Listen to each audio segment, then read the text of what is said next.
तो that way वो मतलब was making a very meaningful sense yesterday। तो करते हैं, उसको भी करते हैं। हाँ ठीक है। Alright।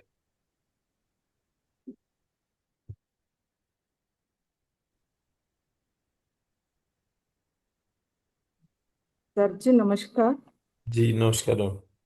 सर मैं ये पूछना चाहती हूँ, किसी बच्चे को अगर 3.5 साल के बच्चे को एपिलेप्टिक अटैक आ रहे हैं तो नॉर्थ ईस्ट में प्रॉब्लम है ना।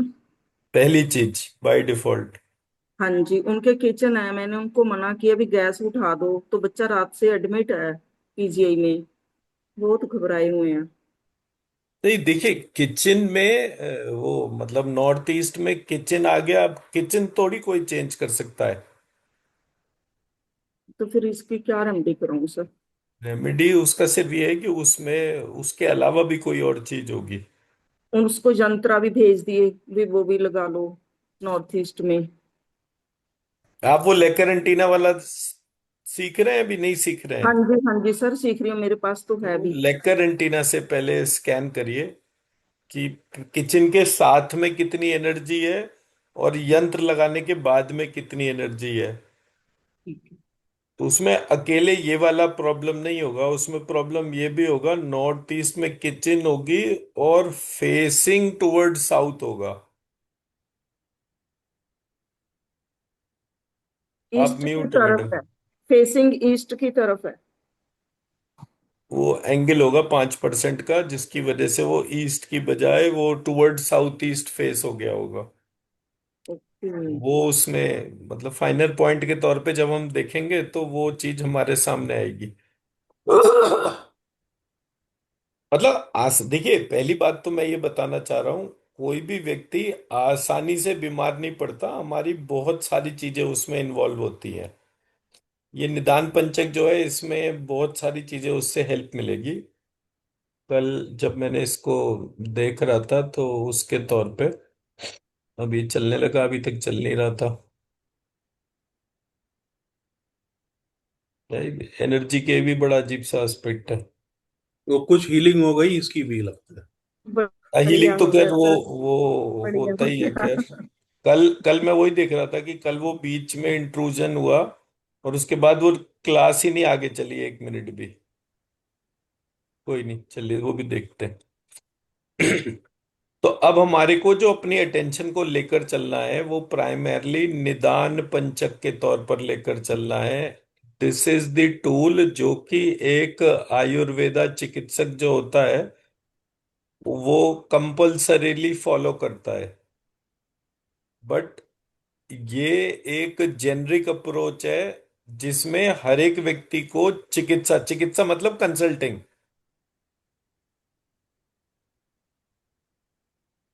तो जब आप कंसल्ट कर रहे हैं किसी को भी तो कंसल्ट कर रहे हैं किस चीज के लिए? प्रॉब्लम सॉल्विंग के लिए ना, कि मेरी ये प्रॉब्लम सॉल्व कर दीजिए। उस प्रॉब्लम सॉल्विंग में आपने डोमेन बना दी कि भाई ये आयुर्वेदा है, होम्योपैथी है, एलोपैथी है। सो ऐसे करके आपने अपनी प्रॉब्लम को सिर्फ एक पैथी रिलेटेड अप्रोच में डाल दिया कि ये बीमारी है, ये दवाई से ही ठीक होगी। बट वो दवाई के बिना भी ठीक हो सकती है। तो अगर मैं बिना दवाई के ठीक होने वाले अप्रोच को लेकर चलूं तो core of the matter is problem solving.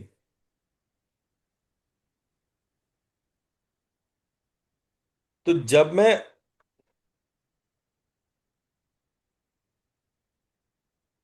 तो जब मैं उस अप्रोच के तौर पे देख रहा हूं तो everything is part of problem solving. और when everything is part of problem solving तो आपको सिर्फ इस बात को चेक करना है कि प्रॉब्लम सॉल्विंग से पहले सिम्टम्स की बात हो रही है यहां पर।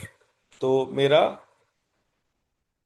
प्रॉब्लम जो है उसके सिम्टम क्या है, फिर वो प्रॉब्लम जो है जब रूप के तौर पर आ जाती है तो फिर उसके साइन क्या है। सो साइन एंड सिम्टम कुछ हद तक जो है सिनोनियम्स हैं। बट मोटा मोटा प्रॉब्लम शुरू होने से पहले क्या क्या चीजें हैं उसको पूर्व रूप कहते हैं। प्रॉब्लम पीक पर जब हो तब उसको रूप कहते हैं। तो प्रॉब्लम शुरू होने से पहले और प्रॉब्लम जब पीक पर हो तो क्या सिम्टम्स और एक्टिविटी है। उपश्य अगर एग्जामिनेशन मेथड्स है, संप्राप्ति पैथोजेनेसिस है, तो हम ये बात कर रहे हैं कि जब मैंने कॉजेटिव फैक्टर्स को आइडेंटिफाई करा, वो कॉजेटिव फैक्टर्स को रिमूव करना, उसको निदान कहते हैं।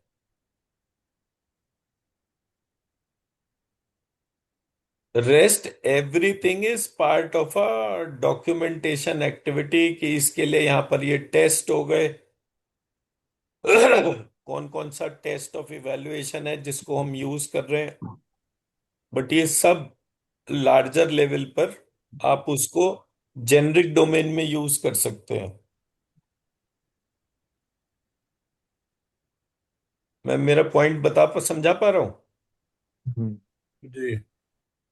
अगर आप गूगल करेंगे व्हाट इज प्रॉब्लम सॉल्विंग, और प्रॉब्लम सॉल्विंग को आप आइडेंटिफाई करेंगे, कहीं ना कहीं वो पूर्व रूप, रूप, निदान, उपस्य और संप्राप्ति, इससे ही कनेक्टेड मिलेगा। ये मेरा पक्ष है बताने समझाने के तौर पे। आप बीमारी को बीमारी मानकर ट्रीट कर रहे हैं, इसलिए उसका अप्रोच मैकेनिज्म वैसा आ रहा है। बट बीमारी को अगर आप एक प्रॉब्लम मानेंगे तो वो कैसे रिजॉल्व होगी, वो एस्पेक्ट तो मैंने इस कारण से बोला कि जब कभी कोई एक प्रॉब्लम हो रही है और हम तुरंत मेडिसिन ले रहे हैं, तो क्या शुरुआत से यही हुआ कि मेडिसिन, तो पहला क्वेश्चन तो इसी बात का बन गया ना कि किसी ने पहले से मेडिसिन कैसे बना दी। वो टेक्निकली पॉसिबल ही नहीं है कि हर चीज का पहले से मेडिसिन हो। वो एक अप्रोच हो गया, वो एक थॉट हो गया। तो इस कारण से मैंने जब ये क्वेश्चन करना शुरू करा कि पहले व्यक्ति को ये कैसे पता चला कि ये एक प्रॉब्लम है, ये एक उसका सॉल्यूशन है, तो पहले व्यक्ति को कहाँ से पता चला। तो जब पहले व्यक्ति के बारे में सोचना मैंने शुरू करा, तब वो ऋषि का कॉन्सेप्ट मेरे को दिमाग में आया कि हाँ, हमारे यहाँ पहली बार जिसने इस पूरी चीज को देखा समझा उसको ही हमने ऋषि बोला। जिसने जितनी बड़ी डीपर प्रॉब्लम को रिजॉल्व करा उसको उतना ही सर्वोपरि ऋषि रखा। तो जैसे अब बाय डिफॉल्ट हमारे यहाँ क्या होता है कि कश्यप ऋषि सबसे ऊपर है, बाय डिफॉल्ट उनका नाम है। अब कश्यप ऋषि की जब पत्नियां और उनके बच्चे और उसका पूरा स्ट्रक्चर देखते हैं, तो आपको पता चलता है कि ये कश्यप ऋषि ने करा क्या। उन्होंने पूरे यूनिवर्स की मैपिंग करी। अदरवाइज जो टेक्स्ट और डिटेलिंग दे रखी है वो बिल्कुल डिफरेंट है कंपेयर टू कि आप एक ऋषि को और एक भगवान को, दोनों के बीच में डिस्क्रिमिनेट ही नहीं कर पाएंगे। मैं मेरा पॉइंट समझा पाया।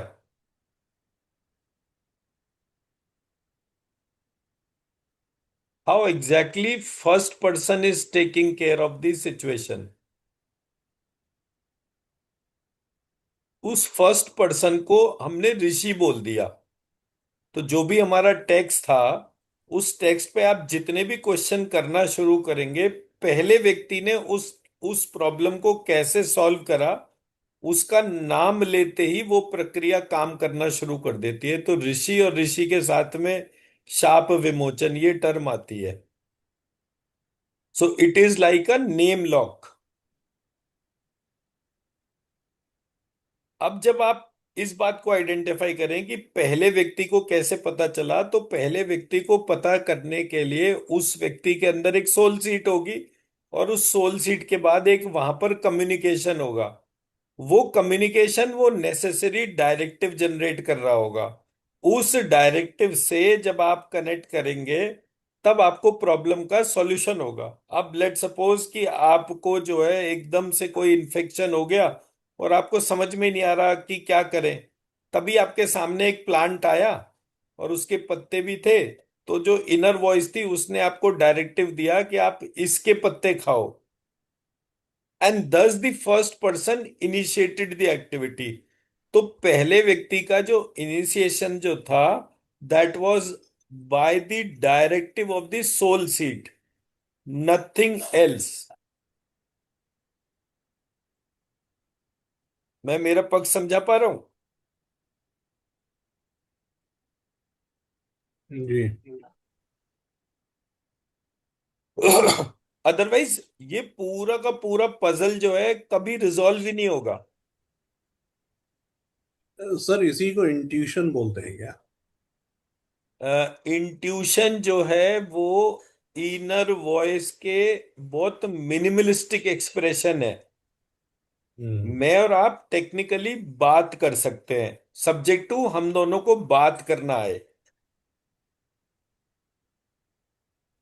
अगर मेरे को और आपको बात करना है तो मुझे ये देखना पड़ेगा कि ऐसी कौन सी चीज है जो आप बोलो जिस पे कि मैं जवाब देने के लिए मजबूर हो जाऊं। आप लाल बत्ती पे खड़े हैं या किसी दोराहे पे खड़े हैं, आपको लेफ्ट जाना है राइट जाना है नहीं पता चल रहा है, गूगल वगैरह मैप लोकेशन वगैरह कुछ नहीं है आपके पास में, तो उस सिचुएशन में क्या आप अपने डिजायर्ड डेस्टिनेशन पे पहुंच सकते हो? आराम से पहुंच सकते हो। अगर आप वही क्वेश्चनिंग वही सब कुछ सोल सीट की डोमेन पे कर रहे हैं तो आपको वहां पर जो है वो पूरा आस्पेक्ट उसी तरह से पता चलता जाएगा। तो मेरा जो मतलब मेथोडोलॉजी जो है उसमें ये सोल सीट, इंट्यूशन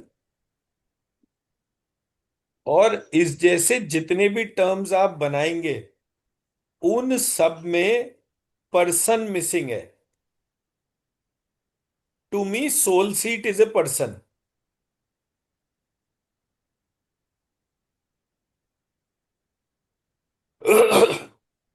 तो जब आप बात करते हैं, बात करने के बाद में एक विंडो शुरू होता है विच इज लाइक कि एक सोल सीट है, एक आत्मा है, एक परमात्मा है। तो वो जो इंटरफेस है जिसमें कि आप अपने आप ये डिस्क्रिमिनेट कर पाओ कि ये कौन इस टाइम पर इस इंटरफेस के थ्रू बात कर रहा है, that is what is required. Intuition, six sense और भी बहुत सारी टर्म्स है जो यूज करी जाती है इस सिस्टम के अंदर। तो ये जब आप एज ए प्रोसेस इन्वोक करना शुरू कर देंगे, रिलीजियसली इन्वोक करना शुरू कर देंगे, तो आपको वेरिएशन समझ में आएगा। अब ये वेरिएशन पे कहानी आ गई इन टर्म्स ऑफ मैंने वो वेरिएशन देखा और मैंने उसको नाम दिया प्रॉब्लम सॉल्विंग के लिए निदान पंचक।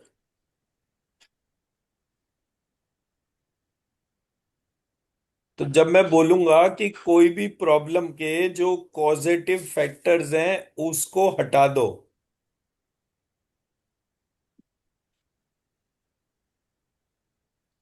ये मेरा बेस अप्रोच हो गई, प्रॉब्लम के पॉजिटिव फैक्टर्स का हटाना। अब अगर मैं हटाने की बात कर रहा हूं तो उससे पहले उसका आइडेंटिफिकेशन भी होगा। ऐसा तो नहीं होगा कि आइडेंटिफिकेशन ऑफ जो पॉजिटिव फैक्टर्स हैं वो ही ना हो। अब वो जो पॉजिटिव फैक्टर्स हैं उसका कोई पूर्व रूप भी होगा, तो वो उसका पूर्व रूप हो गया। तो ये पॉजिटिव फैक्टर्स हो गए और ये उसका पूर्व रूप हो गया कि वो भी कहां से शुरू हो रहा है। मैं मेरा पॉइंट समझा पा रहा हूं भी? 3 पॉइंट हमारे को इसमें क्लियर हो गए। जी। चौथा पार्ट जो है वो है आपने कॉजेटिव फैक्टर आइडेंटिफाई करा, वो यूनिक है या नहीं है, यस और नो। तो आप यहां पर क्या करोगे, उसके लिए कोई टेस्ट डिफाइन करोगे। जब आपने टेस्ट डिफाइन करा उसको उपस्य कह लिया, एग्जामिनेशन मेथड्स। मैं मेरा पॉइंट समझा पा रहा हूं यहां पे? आपने किस चीज को पूर्व रूप माना, किस चीज को रूप माना, इसका भी कोई ना कोई टेस्ट होगा ना। तो अगर आपने उस टेस्ट के बेसिस पे उसको आइडेंटिफाई करा तो इमिजिएटली नेक्स्ट पार्ट उसका इमर्ज हो गया। नेक्स्ट पार्ट उसका जो इमर्ज हुआ, दैट इज कि ये पूरा का पूरा जीनेसिस है क्या।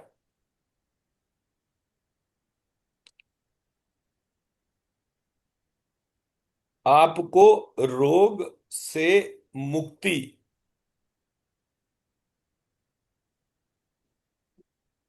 उसका कंप्लीट स्ट्रक्चर, इसको आप पैथोजेनेसिस कह रहे हैं। तो ये अगर हमारे ध्यान में आ गया, problem solution, problem solution, problem solution, तो हम एक एक चीज पे उसको लिस्ट आउट कर सकते हैं।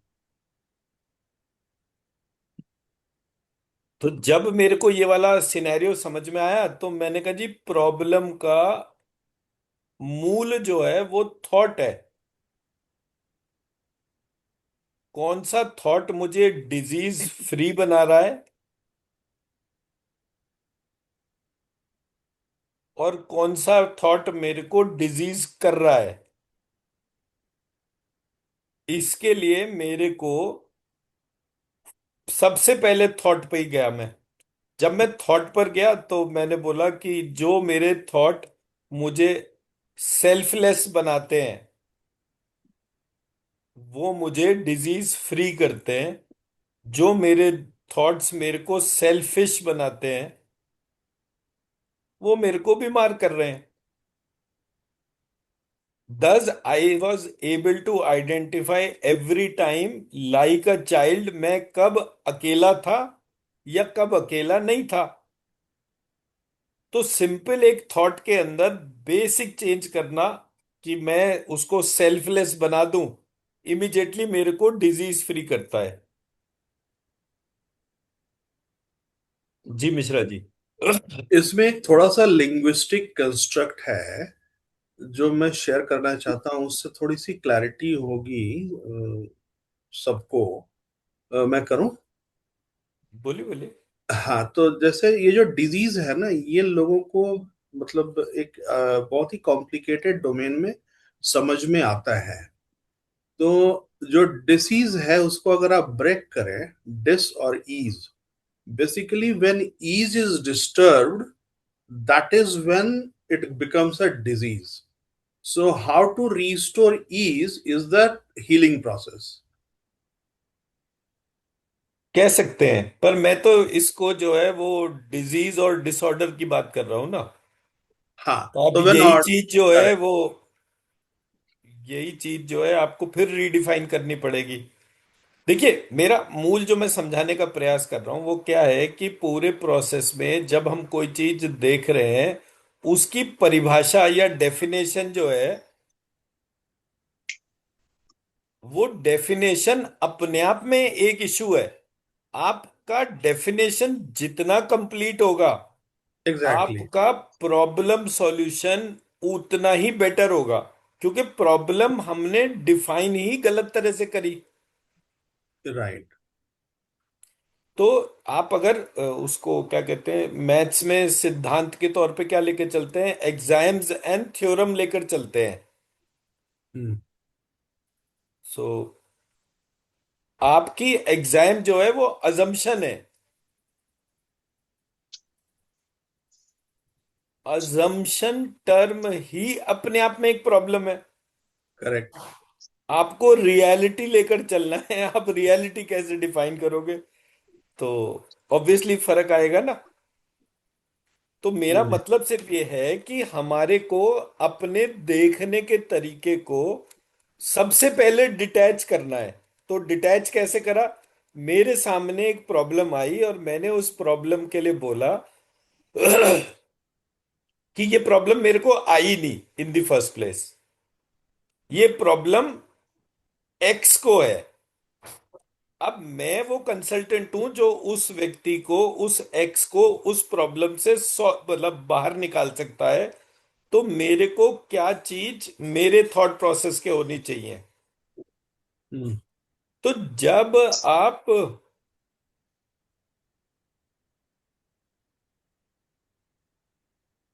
जब आप उस तरीके से अपने इर्द गिर्द एक मैपिंग डिफाइन करेंगे कि ये कोर सेंटर में एक पेशेंट है।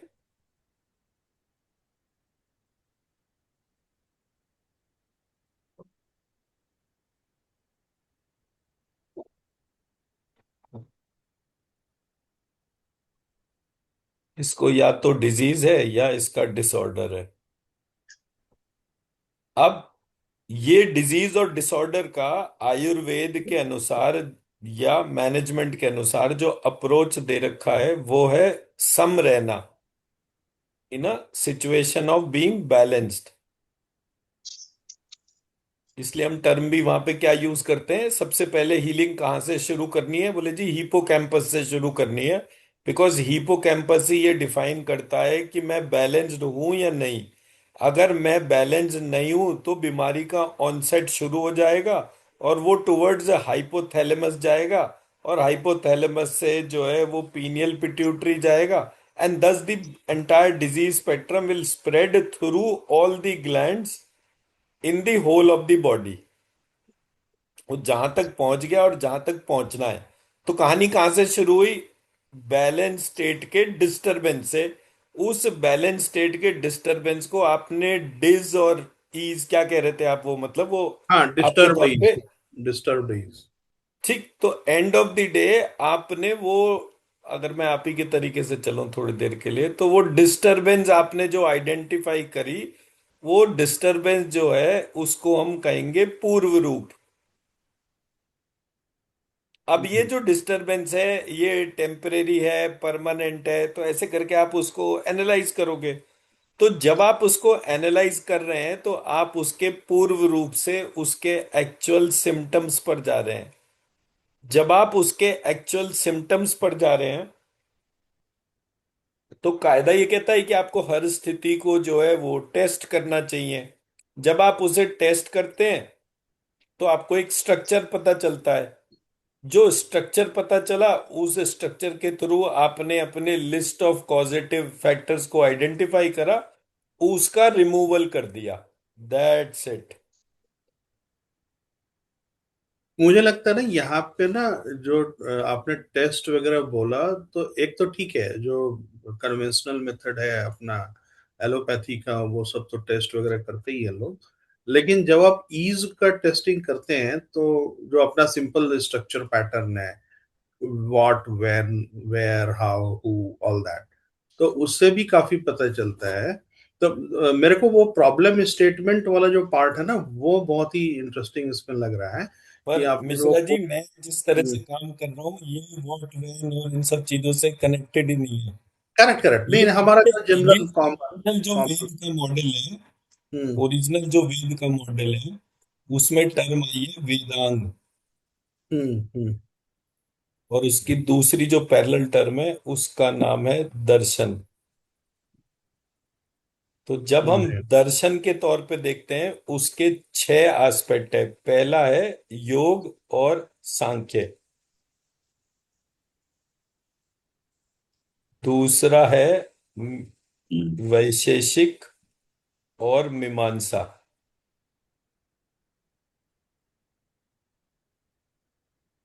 तीसरा है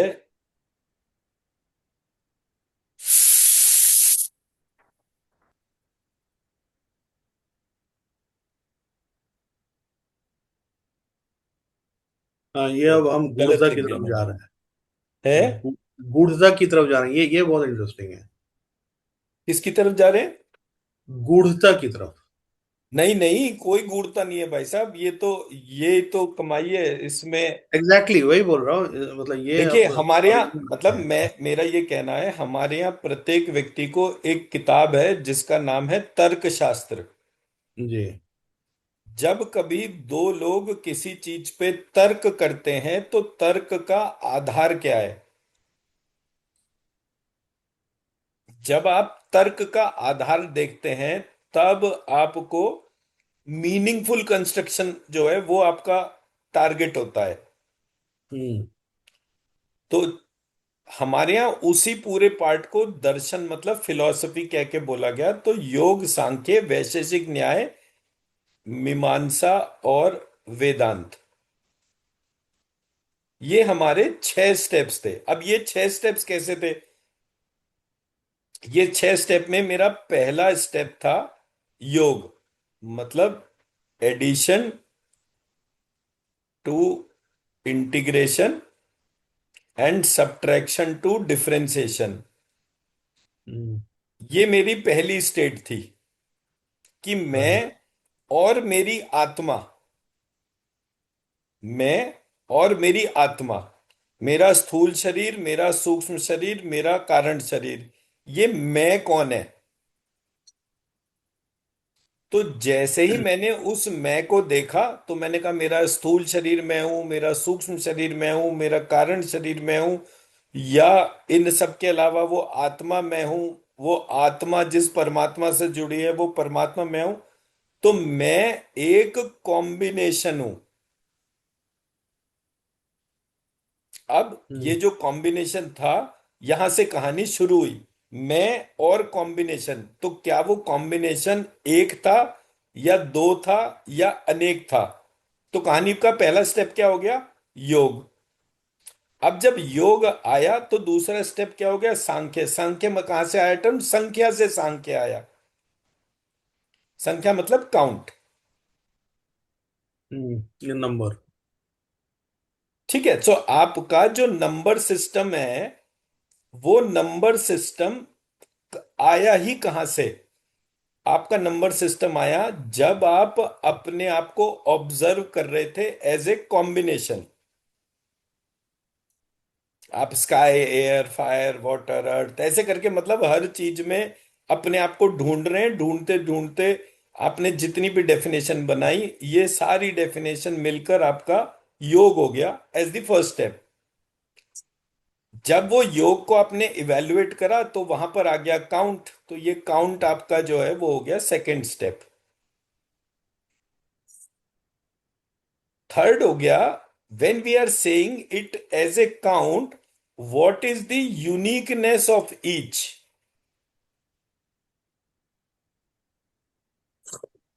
भाई हर एक के अंदर कोई ना कोई तो विशेषता होगी ना, बिना विशेषता के तो प्रत्येक एग्जिस्ट कर ही नहीं सकता। हम्म। तो यहां से टर्म आई विशेष से विशेषता, वैशेषिक। विशेष से वैशेषिक एज ए फिलॉसफी। ये एक्चुअली वो पॉइंट था जहां मुझे पहली बार ये क्वेश्चन करने को मिला कि ये शहद वाला शाह और षटकोण के शाह में फर्क क्या है। ये विशेष को देखने के बाद ही मुझे पता चला था, नहीं तो मुझे पता भी नहीं चलता ऑनेस्टली। तो जब हम्म। ये वाला वैशेषिक मतलब प्रत्येक की विशेषता के तौर पे जब मेरा चिंतन गया, तो नेक्स्ट आया अगर प्रत्येक की विशेषता है तो उस विशेषता का न्याय क्या है। न्याय मतलब जस्टिफिकेशन।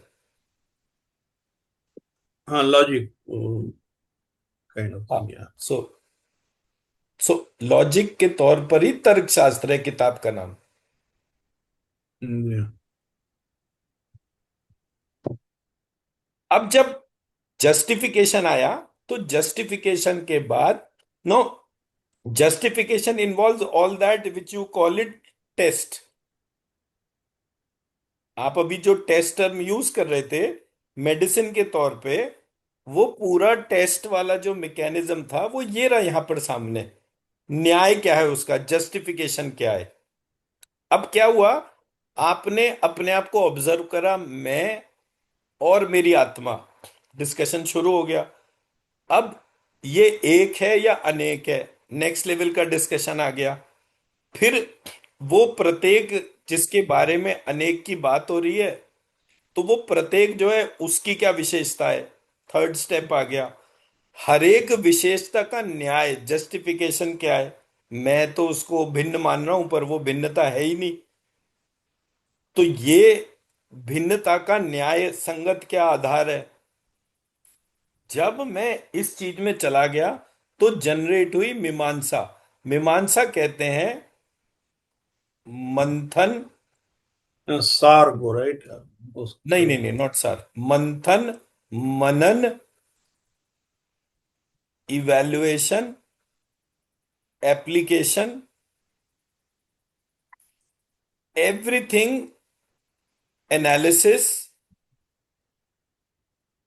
तो इसका एक पूरा स्ट्रक्चर है। सो वो हम्म। सारा put together becomes part of the मीमांसा।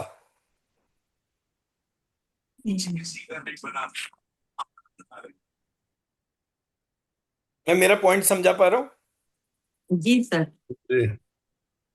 जब आपने उस आत्मा को आइडेंटिफाई करा, अपने अलावा उस आत्मा से दूसरों की आत्माओं का इवैल्यूएशन करा, उसके जस्टिफिकेशन को पता चला, प्रत्येक जस्टिफिकेशन के बाद आपके चिंतन में केवल वो आत्मा, उसकी वेरिएशन और वो सारी वेरिएशन मिक्स होकर एक परमात्मा का शरीर बन गया। जब आपको परमात्मा का शरीर पकड़ में आ गया कि अरे ये तो सबकी विशेषता इसी जगह के तौर पे जा रही है, तो आपके भीतर हो गया वेदांत। वेदांत मतलब वेद और अंत, वेद का अंत। वेद का अंत नहीं है ये, यहां पर वेद कहते हैं भाषा को, कि आपका भाषा का अंत हो गया। भाषा का मतलब हो गया यहां पर एक्सप्रेशन।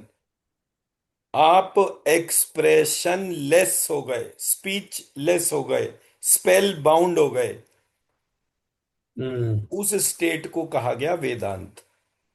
जब आपको और ईश्वर के बीच में कोई गैप नहीं था। मतलब कुछ कहने को नहीं रहा। कहते कैसे?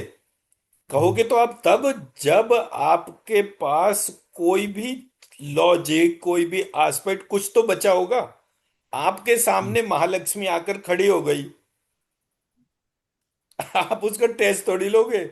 महालक्ष्मी आकर खड़ी तब होगी जब आप सारे द्वंद्व खत्म कर चुके। हम्म। आप मां के गर्भ में हो, आपको वो दिखेगी तब जब आप उस पूरी लेयर्स को ब्रेक कर लोगे।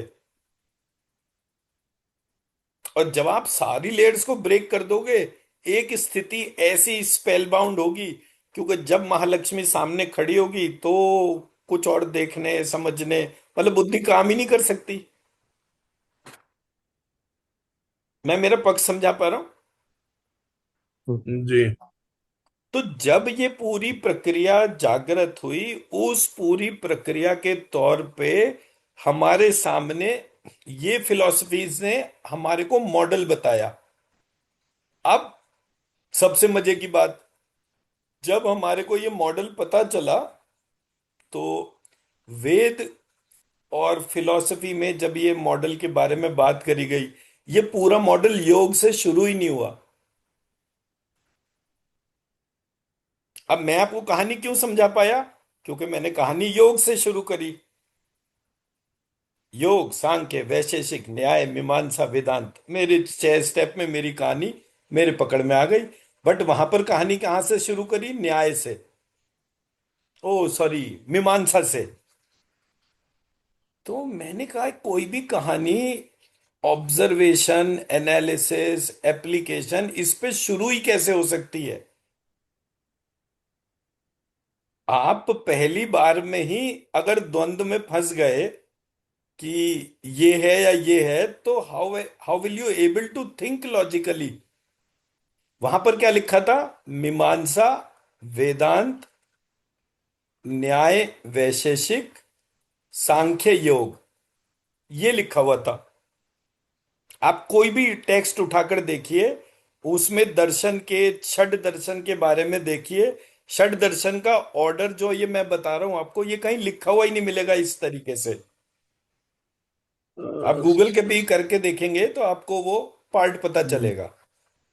सर ये साइकिल नहीं है? क्या चीज? ये जो 6 चीजें एक साइकिल में कहीं से भी शुरू हो सकता है, राइट? वेदांत को छोड़ के बाकी पांचों। तो अगर कोई एक चीज छोड़ रहे हैं आप, तो कहानी ब्रेक हो गई ना। यही तो पॉइंट है मैं जो कहना चाह रहा हूं। हम्म। वेदांत का जो भी क्या कहते हैं, जो लोग अपनी सोच को वेदांत के तौर पे एड्रेस कर रहे हैं, वो कह रहे हैं कि ये वेद यहां पर खत्म हो गया। उनकी अप्रोच, उनकी एक्टिविटी बिल्कुल उलट तरीके से चली जाती है। एंड ये सब हम क्यों डिस्कस कर रहे हैं ये सब? हमारा डिस्कस करने का फंडामेंटल पॉइंट सिर्फ इतना सा है कि हमने एक टेस्ट और इवैल्यूएशन की बात करी, जबकि कोर थॉट, अब ये वेद वेद को फिर से देखते हैं दोबारा से। वेद का एक पार्ट ऋग्वेद है। ऋग्वेद से क्या बना? धनुर्वेद। धनुर्वेद इज इंजीनियरिंग। फिलोसफिकली कैसे चलेगा वो? योग, सांख्य, वैशेषिक न्याय, मीमांसा, वेदांत। योग वेद का दूसरा पार्ट क्या हो गया? यजुर्वेद, जिससे बना आयुर्वेद। मेडिसिन का भी अप्रोच क्या रहेगी? योग, सांख्य, वैशेषिक न्याय, मीमांसा, वेदांत। वेद का तीसरा आधार आपका ये क्या कहते हैं इसको? अथर्ववेद। सा, सामवेद। सामवेद, हाँ। सामवेद से बना गांधर्वेद। गांधर्वेद का भी आधार योग, सांख्य, वैशेषिक न्याय, मीमांसा, वेदांत। फिर चौथा बनेगा इसका अ, अथर्ववेद। तो अथर्ववेद से अथर्ववेद तो वो हो गया ना, उपवेद हो गया ये। हाँ सॉरी, चौथा वेद अथर्ववेद। अथर्ववेद से बना अर्थशास्त्र। अर्थशास्त्र का भी आधार क्या होगा? योग, सांख्य, वैशेषिक न्याय, मीमांसा, वेदांत। तो आपने engineering, medicine, geopolity, economy, music and fine arts, and all this on the basis of language, one language. अब ये आपका बेस बना in terms of a philosophical thought which is on the basis of six steps: Yoga, Yoga, Sankhya, Vaisheshika Nyaya, Mimamsa, Vedanta. All four plus four Upaveda and one Brahmaveda. 10 हमारे जो total वेद हैं वो 9 वेद है, 4 नहीं है। मैं मेरा पक्ष समझा पा रहा हूं? जी। तो किसी ने हमारे स्टैंडर्ड अप्रोच को, अब इसमें आप ये सोचिए कि लेट सपोज मैंने आपको वेद पढ़ाना शुरू करा, तो आपको इंजीनियरिंग आ गई, मेडिसिन आ गई, जियोपॉलिटी, इकोनॉमी आ गई, आपको म्यूजिक एंड फाइन आर्ट्स आ गया, आपको लैंग्वेज आ गई। तो एक वेद को पढ़ने से आप 9 डोमेन के जैक ऑफ ऑल होते थे। अब क्या हुआ? नॉन वैदिक डोमेन को पढ़ने की वजह से क्या बना? We became master of a subject. But what kind of a master? आप अगर एक आईटी प्रोफेशनल हैं तो आपको ये भी नहीं पता कि एनाटॉमी, फिजियोलॉजी, मेडिसिन में क्या चल रहा है, म्यूजिक एंड फाइन आर्ट्स उसमें क्या चल रहा है। अगर कोई प्रॉब्लम आ गई लीगल और उस सारे हिसाब से, तो जियो पॉलिटी, इकोनॉमी में क्या चल रहा है। और इन सब चीजों के बीच में आप उलझते चले गए। तो हमने स्पेशलिस्ट नहीं तैयार करे पूरे सिस्टम में। वी क्रिएटेड डम who doesn't know anything about the life. मैं मेरा पक्ष समझा पाया? वेद पढ़ना क्यों जरूरी था, उसका किसी ने मूल उद्देश्य ही खत्म कर दिया। वेद का मतलब वो तोते की तरीके से कुछ श्लोक का उच्चारण नहीं था। Veda was itself a philosophy which became the benchmark कि सब लोग जो है उस सब्जेक्ट को कैसे फॉलो करें, so that everybody become a true generalist in nature. और वो ट्रू जनरलिस्ट जो है, हमने उसको हटाकर स्पेशलिस्ट की कहानी डाली कि नहीं, we should have specialist, and now that specialist is driven by some other phenomena which is non natural. मैं मेरा पक्ष समझा पाया? जी। अब मैं आपको इसका दूसरा पक्ष दिखाता हूं कि अब ये हमने वेद बताया। अब सेकंड पार्ट जो हम इसका बता रहे हैं, वो बता रहे हैं वेदांग।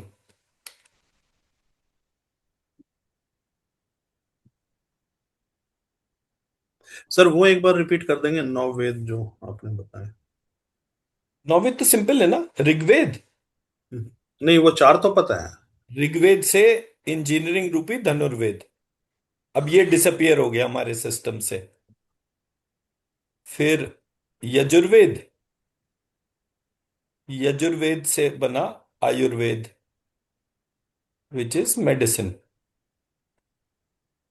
एक, दो, तीन, चार। 5 सामवेद, सामवेद से बना गंधर्ववेद, गंधर्ववेद से बना music and fine arts. Fourth one is Atharvaveda,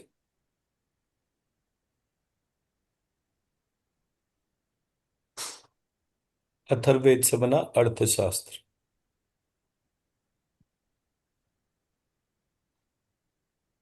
और इन ये हो गया geopolity, economy, music and fine arts.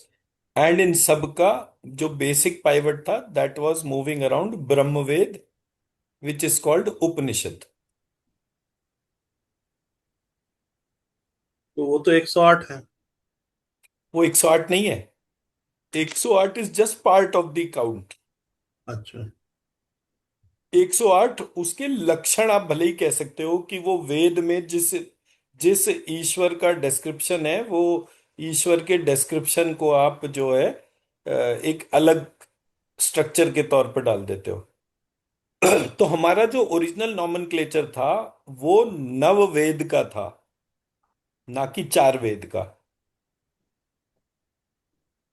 Moving forward, अब यहां से हमारे को वेद जब पता चला कि भाई ये वेद है, तभी तो हम इसकी नेक्स्ट डोमेन के तौर पे आइडेंटिफाई करेंगे कि हाँ भाई इसका नेक्स्ट डोमेन क्या बैठा। सर, एक बार जो आपने अभी सब बताया, it was very deep, we understood. एक बार दोबारा can you walk through so we can absorb it better?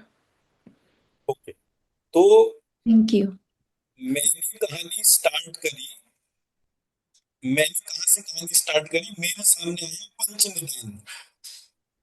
Sir मेरी सुन नहीं रहा, अगेन आपकी सर, आवाज अगेन आवाज नहीं आ रही।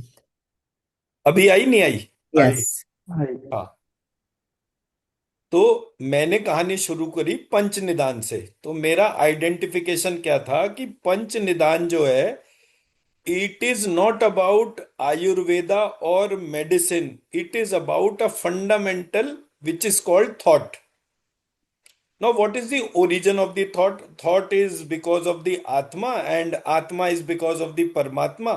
So, it is a very direct structure कि मेरे को थॉट की डोमेन को एड्रेस करना है, और थॉट की डोमेन को एड्रेस करते ही मेरे को परमात्मा का एक कनेक्शन पकड़ में आ जाता है। अब कौन से थॉट मुझे बीमार बना रहे हैं, कौन से थॉट मेरे को बीमारी मुक्त, रोग मुक्त कर रहे हैं, सो निरोग और रोग, रोगी, ऐसे करके रोगी निरोगी मेरे पास दो डोमेन आ गई। तो जब मैंने रोगी के तौर पे सोचना शुरू करा, तो आयुर्वेद में मृत्यु और निर्धनता, इन दोनों को रोग कहा है। मृत्यु और निर्धनता, इन दोनों को रोग कहा है। दैट मीन्स कि ये दोनों के दोनों टाले जा सकते हैं, ट्रांसफॉर्म किए जा सकते हैं। सो दस आई रियलाइज कि ओके, ईश्वर के साथ जुड़ने वाले विचार मेरे को सेल्फलेस बनाते हैं, इसलिए आस्तिक दर्शन। ईश्वर से दूर लेकर जाने वाले विचार मुझे रोगी बनाते हैं, इसलिए नास्तिक दर्शन। मैं मेरा पक्ष समझा पाया? अब जब मेरे को रोग और निरोग दोनों समझ में आया, तो मैंने फिर ध्यान से देखा कि अच्छा, रोग मेरे को ईश्वर के साथ जुड़ने से, निरोग मेरे को रोग मेरे को ईश्वर से दूर होने पर, और निरोग मेरे को जो है ईश्वर से जुड़ने पर। तो वो कौन सी चीजें हैं जो मेरे को ईश्वर से दूर लेकर जा रही हैं? तो सबसे पहले मेरे भीतर क्या आएगा? ओहो, अच्छा, मेरे भीतर काम क्रोध लोभ रोग मद मोह मात्सर्य ईर्ष्या द्वेष, ऐसे करके ये 9 डोमेन्स जागृत होनी शुरू होंगी। इन 9 डोमेन की वजह से क्या होगा? I will attain imbalance. From a balance situation I will become imbalanced.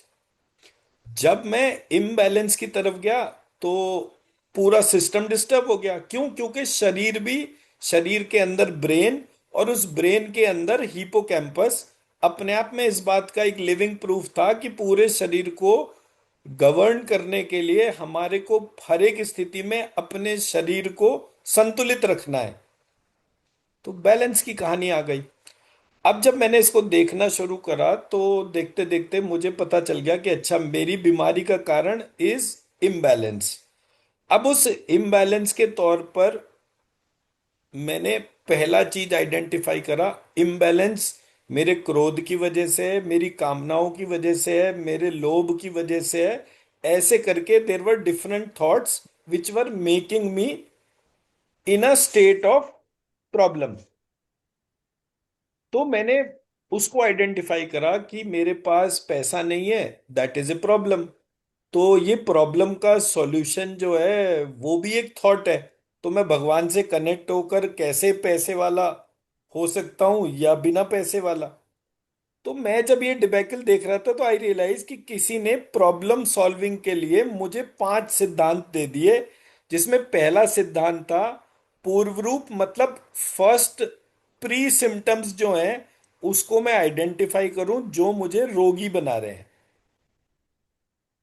पहला स्टेप हो गया। दूसरा स्टेप हो गया वो एक्यूरेट स्टेप्स जो मेरे को रोगी बना रहे हैं।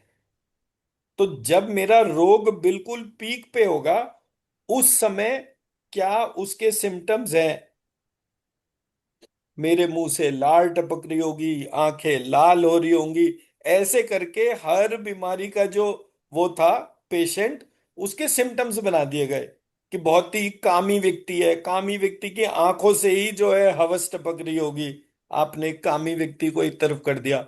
बहुत ही क्रोधी व्यक्ति है तो उसकी आंखें लाल हो रही होंगी, नाक खूब जोर जोर से फूल पिचक रही होगी।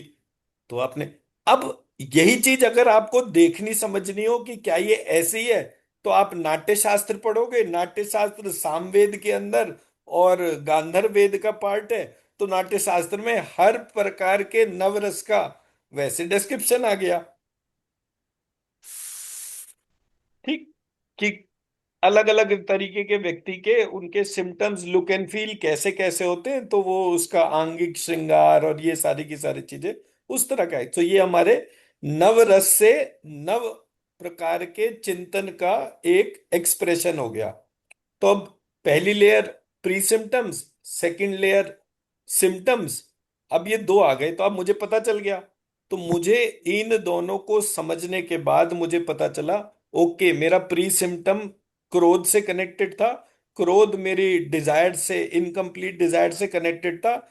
जैसे ही मैंने उस इनकम्प्लीट डिजायर के कॉन्सेप्ट को अपनी लाइफ में एड्रेस करके अलग हटाया, from a unconscious domain to a conscious domain, मैंने इस बात को एक्नॉलेज करा कि मेरे भीतर एक इनकम्प्लीट डिजायर है which is responsible for this imbalance.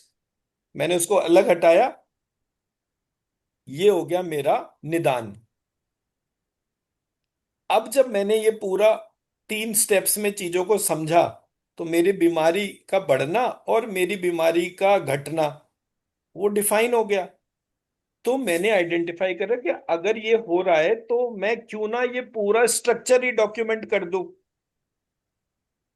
उस स्ट्रक्चर के डॉक्यूमेंटेशन को, उसे उपश्य कहा गया, पैथोजेनेसिस, कि ये पूरा स्ट्रक्चर कैसे चल रहा है।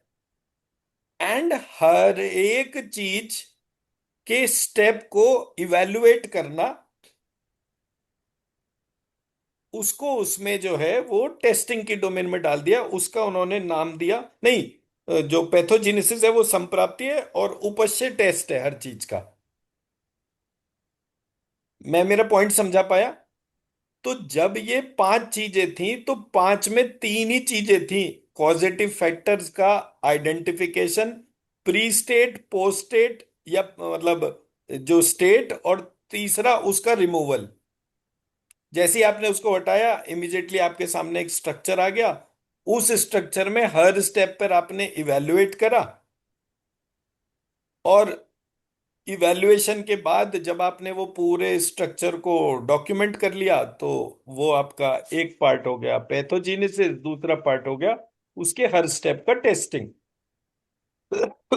ये हमारे 5 स्टेप लाइफ की हर प्रॉब्लम पे अप्लाई होते हैं। हमें 5,000 करोड़ की ब्रांड बनने से कौन चीज रोक रही है, उसका पूर्व रूप आपने पॉइंट्स लिस्ट आउट कर लिए, उसको एड्रेस कर लिया। आपने उसके प्रिंसिपल सिम्टम्स को आइडेंटिफाई कर लिया कि आपका अपब्रिंगिंग, एनवायरनमेंट और ये सारी की सारी चीजें ऐसी थी जो आपको उस तरह से सोचने ही नहीं दे रहे। आपने उनको रिमूव करा, now you are thinking better and big. अब यही मॉडल आपको 100 जनों पे टेस्ट करना है तो आपने उसको डॉक्यूमेंट कर दिया। हर डॉक्यूमेंटेशन की हर स्टेज पे आपने टेस्ट लगा दिए।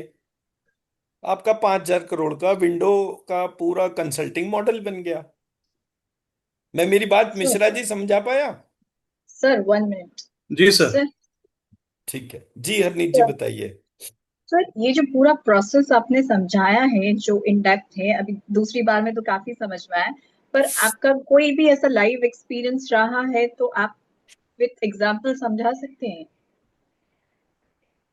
कोई भी डिजीज को लेकर एनीथिंग। फिर इसमें एक ये था कि सेल्फलेस थॉट्स जो हैं वो डिजीज फ्री करते हैं और सेल्फिश थॉट्स डिजीज क्रिएट करते हैं। Any example if you can. Madam ये ना कोई भी एक डिजीज से उसको पता चलेगा। फॉर एग्जाम्पल चलो ये मैटर, आज की क्लास हमारी ये संगीता शर्मा जी से शुरू हुई थी। तो संगीता मैडम आप ये बताइए कि आपको हमारी क्लास अच्छी क्यों लगी? आपके हस्बैंड ने भी हमें ये फीडबैक दिया था कि जब से इसने आपकी क्लास ज्वाइन करी है she is very happy now. I found a purpose in my life और मुझे बहुत सारे चैलेंजेस फेस करने को मिल रहा है और एंड समथिंग जो आप एड्रेस करते हैं वो स्पिरिचुअल एनर्जी को एड्रेस करते हैं which is very close to my heart. मैं हरनीत जी अब आपको ना इनका केस दोबारा से बताता हूँ। एक पेशेंट है हमारे सामने जिसको मोटो न्यूरॉन डिजीज हो गई। वो डॉक्टर के पास गया, डॉक्टर ने उसको बोला ये तो लाइलाज बीमारी है, इसका कोई सॉल्यूशन नहीं है, आप ये थोड़े दिन ये स्टेरॉइड या कोई भी चीज लेकर अपने सिचुएशन को टाल सकते हो। बट बधाई हो, अब आप एक ऐसे टेंजेंट में आ गए जहां पर आपके पास में कोई इलाज नहीं है। You have to just slowly wait for your date of death. जो कुछ भी है, अब फैमिली को बोल दिया देखिए ये तो अब कुछ कर नहीं सकते, इनका तो अब कहानी खत्म हो गई है, आप जो है जो कुछ भी इनके लिए कर सकते हैं वो कर लीजिए। तो ऐसे करके ये कहानी एक डॉक्टर सिस्टम से आपके सामने प्रेजेंट हुई।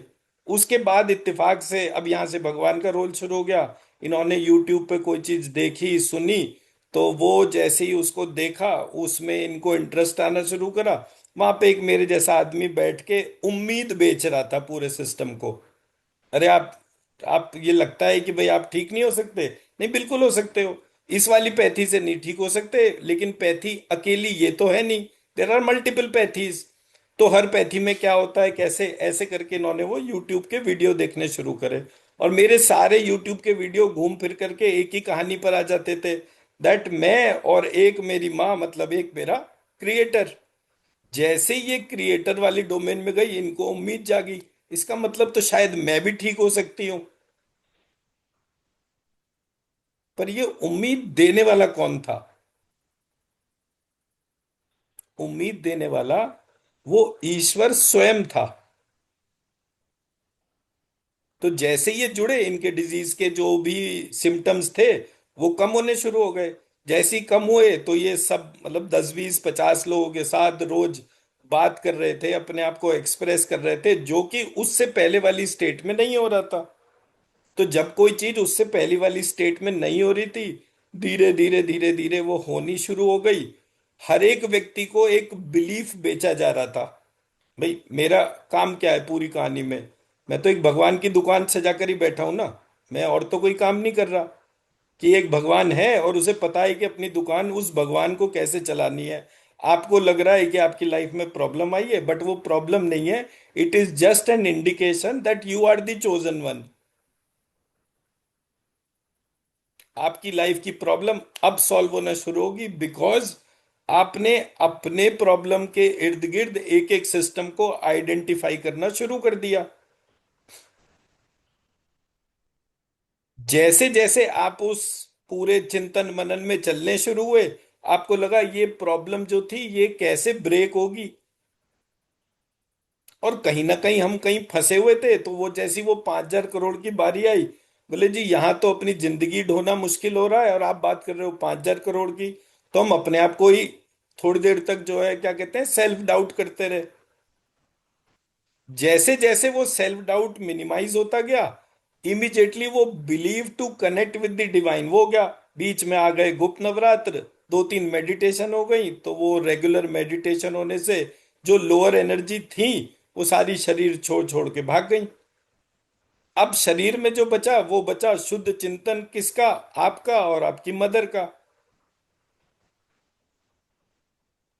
फिर इसी पूरी जर्नी के बीच में कुछ स्टेप्स हुए जिससे कि आइडेंटिफाई हुआ कि अकेले दवाई नहीं, घर के नॉर्थ ईस्ट में पूजा घर, घर के नॉर्थ ईस्ट में फायर प्लेस, घर के नॉर्थ ईस्ट में हैवी आइटम्स, घर के नॉर्थ ईस्ट में मतलब तमाम चीजें, ईस्ट वेस्ट नॉर्थ साउथ, उनको हटाकर चेंज कर दिया गया। जो जगह जो लाइट आने के हिसाब से थी वो लाइट आ गई। फिर उसके बाद लाइफस्टाइल में, अरे भाई मेरे को कॉन्स्टिपेशन है, कॉन्स्टिपेशन और ये मिलकर बीमारी को बढ़ाते हैं, कॉन्स्टिपेशन भी हटा दिया गया। ऐसे करके इस शरीर के 13 द्वार में हर तरफ से लाइट धीरे धीरे धीरे धीरे करके हम बढ़ाते चले गए। Thus we were able to create a state जहां पर कि थोड़े दिन पहले एक आदमी लिटरली अपने मरने की दिन गिन रहा था, वही व्यक्ति हंसते मुस्कुराते सजेशन देना शुरू हो गया। उसको लोग कॉम्प्लीमेंट करना शुरू हो गए। बस जिंदा जीने रहने के लिए और क्या चाहिए होता है? It is just a meaningful life. But हम उस मीनिंगफुल लाइफ की बात करते करते मीनिंग से ही डेविएट हो गए। मैं मेरा पक्ष समझा पाया? जी। जी रागनी मैडम बताइए। सर मेरा भी एग्जाम्पल है। जैसे जी। आप कह रहे थे ना कि शरीर ढोना है, मैं हम्म। यही सोच ली थी कि ये सब एज के वजह से सारा कुछ हो रहा है। राइट। बीपी मेरा एकदम ठीक हो गया। और ये आप जो हमारी शुगर कंट्रोल नहीं हो रही थी वो कंट्रोल हो रही है। मतलब थोड़ा दवाई एक टाइम एलोपैथिक लेते हैं, एक टाइम आयुर्वेद का बना रखा है वो लेती हूँ, एक ही टाइम एलोपैथ रह गई है। बाकी राइट। जितनी प्रॉब्लम्स थी वो भी धीरे धीरे मिनिमाइज हो रही है। और मतलब एक अंदर से जो पहले जबरदस्ती सबके सामने हंसते थे, लेकिन अंदर से जो खुशी आती है उसकी चेहरे पे रौनक अलग है। और वास्तव में कॉम्प्लीमेंट्स मुझे बहुत मिलते हैं परफेक्ट। और बहुत मतलब अच्छा लग रहा है। ये एग्जाम्पल मेरा भी अपना है। बहुत सारी दिक्कतें हमारी सॉल्व हुई हैं sir. Right. Thank you sir. Right जी मिश्रा जी बोलिए। हाँ, पता नहीं संगीता जी ने रियलाइज किया या नहीं किया, हम लोगों ने भी शायद वो इग्नोर कर दिया। उनका शुरुआत कहाँ से हुआ सेंटेंस का, याद है आपको संगीता जी? बहुत बहुत फर्क है। नहीं नहीं, उनका सेंटेंस शुरुआत हुआ कि मुझे पर्पस मिल गया। हाँ जी। ये कोई नॉर्मल इंसान नहीं बोल सकता। ये मेरा रिआइटरेशन करने का था जो नहीं उन्होंने सर, बोला, उनका दिस इज बोलने द का स्टाइल बेस्ट। भी बहुत चेंज हुआ है। हाँ, वो तो हुआ है। बहुत। मैं खाली मैं खाली ये वाला पार्ट हाईलाइट करना चाह रहा था कि कोई नॉर्मल इंसान भी, हंसता खेलता हुआ इंसान भी नहीं बोलता कि मेरे को पर्पस मिल गया लाइफ का। पीपल बिल्कुल आर लॉस्ट। ठीक है जी, राइट। तो मैं मेरा पॉइंट समझा पाया जी। कि यस। हमारे पूरे मॉडल में किसी ने हमारे भाषा, सोचने के तरीके, जितने भी एस्पेक्ट्स थे उनको कहीं ना कहीं ब्लॉक कर दिया। फिलॉसफी फ्री फ्लो तब थी जब वो डिवाइन से कनेक्टेड थी, जब वो डिवाइन से कनेक्टेड नहीं थी तो वो फिलॉसफी फ्री फ्लो में नहीं थी। अब आते हैं सबसे इंपॉर्टेंट पॉइंट पे जिस पे कि मैंने आइडेंटिफाई करा कि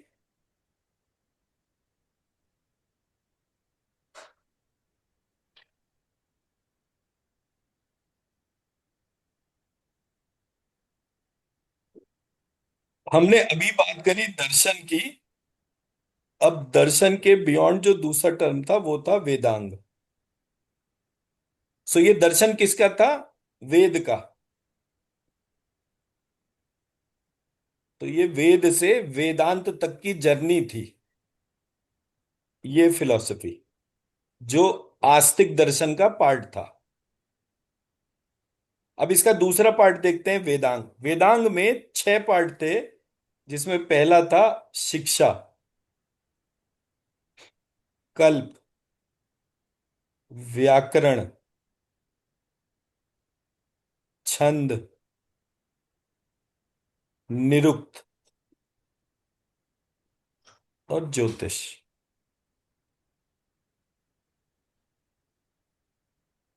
शिक्षा, कल्प, व्याकरण, छंद, निरुक्त, ज्योतिष। शिक्षा क्या होता है?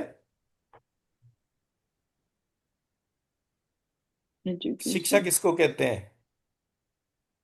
लर्निंग। है जी? क्या? लर्निंग। ओके। शिक्षा कहते हैं वेदांग की डेफिनेशन में, the art and science of articulation of sound. Articulation of sound. Kalpa किसको कहते हैं? Transformation, okay. रूपांतरण, something like that. I am just telling the हाँ, little. Quite quite close, quite close. Kalpa domain है टाइम का, विच इज, पहले वाला part है art and science of articulation of sound, दूसरा पार्ट है कहां पर आपको कितनी देर का पॉज लेना है।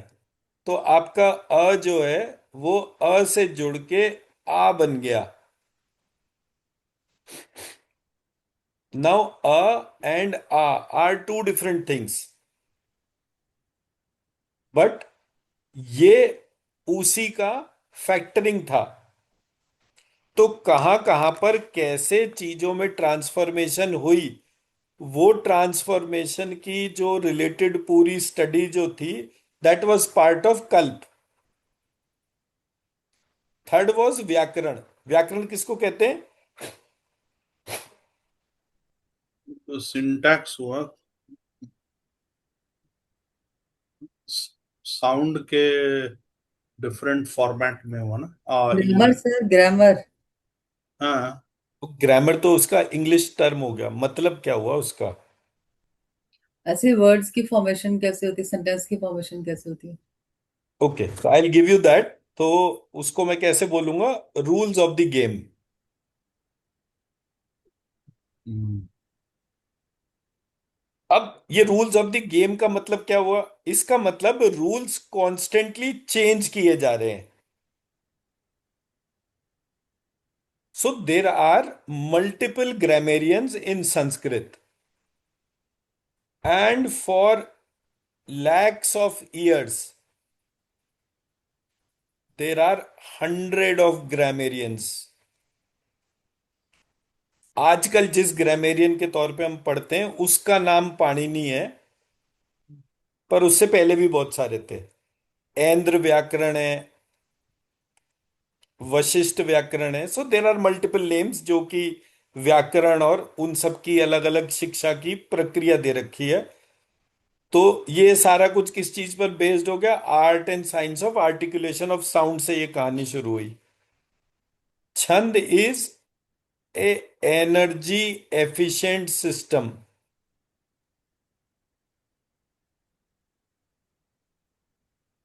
Energy efficient system which includes composition. So आपकी ह्यूमन बॉडी है, उस ह्यूमन बॉडी के अंदर अ कहाँ है, आ कहाँ है, ई कहाँ है, ई कहाँ है, ऊ कहाँ है, ऊ, ऐसे करके सारे बॉडी पार्ट्स में कहां पर कौन सी साउंड डाली गई, so that a musical symphony can be created. और वो म्यूजिकल सिम्फनी की बात कब आई? मैंने लास्ट टाइम भी मैं बोला था ना, मैं जम्मू में गया, मैंने एक वो म्यूजिक वाले से क्वेश्चन करा कि म्यूजिक बज रहा है, आपका कब पैर चलेगा, आपका कब हाथ चलेगा, आपकी जब कब गर्दन चलेगी और क्यों? इसका कोई आंसर है? So it is all given in the subject called छंद। हमारे जितने भी मंत्र हैं उन सब के अंदर छंद लिखा हुआ है। Moving forward, Nirukta. Nirukta is original इटाइमोलॉजी।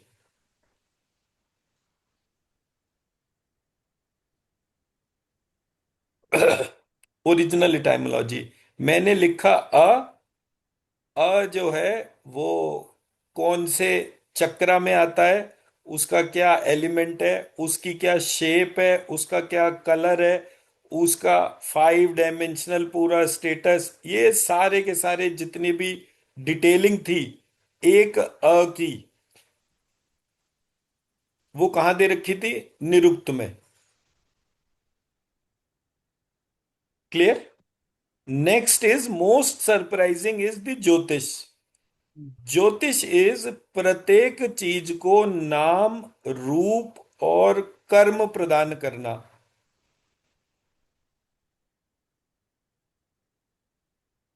नाम, रूप और कर्म प्रदान करना मतलब ज्योतिष।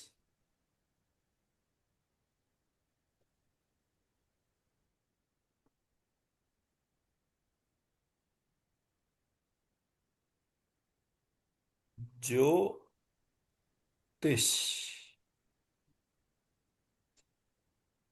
ये लाइट है और ये डिवाइन है। डिवाइन विश, इसकी मैपिंग को ज्योतिष कहते हैं।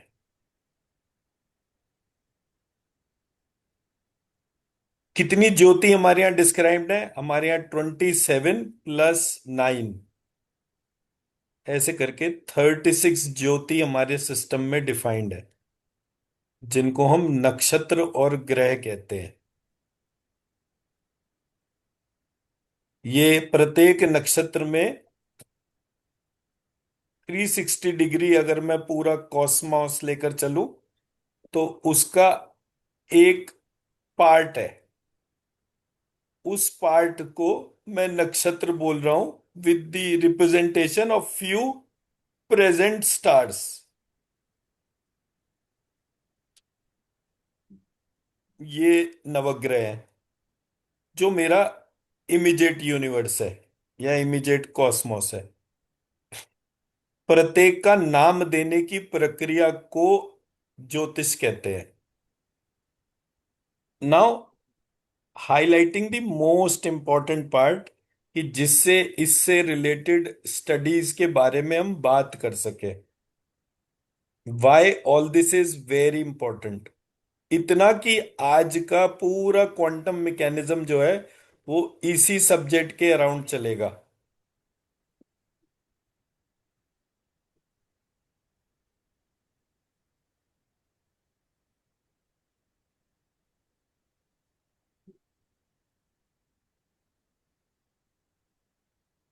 जी शैलजा मैम बताइए। सर इसमें कल्प समझ में नहीं आया था, थोड़ा सा बताएंगे? कल्प मतलब ट्रांसफॉर्मेशन के लिए जो कॉजेशन है उसका documentation. Okay, thank you sir. Sir ये सब कहीं एक जगह दिया हुआ है किसी? सारी किताबों में दे रखा है, बट मेरी वाली इंटरप्रिटेशन के तौर पे आप देख रहे हो तो वो मेरी है। कहीं पे भी नहीं है सर, ये कहीं पे भी नहीं है। सारा कुछ पढ़ा, इस तरह से पढ़ा ही नहीं कभी। नहीं वो देखिए ऐसा है ना, वो हर एक का एक भिन्न एस्पेक्ट होता है। आपने इस तरह से नहीं पढ़ा, उसका रीजन सिर्फ ये है कि आप में और मेरे में आत्मा भले ही कॉमन हो, कि हाँ भाई दोनों जगह एक आत्मा है, लेकिन मेरे टीचर्स बहुत ही डिफरेंट थे। तो जितनी वेरिएशन उन लोगों की थी, वो मैं बड़ा फॉर्चुनेट था कि उन लोगों की वजह से मुझे हर बार हर जगह एक बड़ा डीपर पर्सपेक्टिव पता चलता चला गया। तो मैं तो मतलब काम भी सारा इसीलिए कर रहा हूँ कि मतलब जब मेरे गुरुजी गए तो मेरे को पहली बार वैक्यूम क्या होता है वो पता चला। तो मैंने कहा ये वैक्यूम मेरी नेक्स्ट जनरेशन में नहीं रहेगा, जितना पॉसिबल मैं मिनिमाइज कर सकता हूँ उतना तो मैं जरूर करूंगा। That's how it sir is. Sir ये आपकी सारी रिसर्च और स्टडीज का कंक्लूजन है मंथन करने के बाद, आप हमें वो सिखा रहे हो, so we are very blessed. Thank you.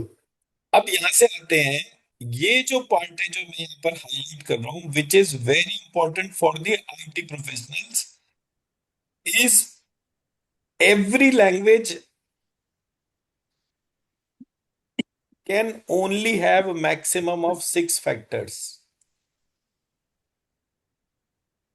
मतलब ये कि आज तक आईटी फील्ड में जितनी भी कंप्यूटर की लैंग्वेजेस इजाद हुई, उसमें यही 6 पैरामीटर्स थे। जो फ्यूचर में लैंग्वेजेस आएंगी, उसमें भी यही 6 पैरामीटर्स होंगे।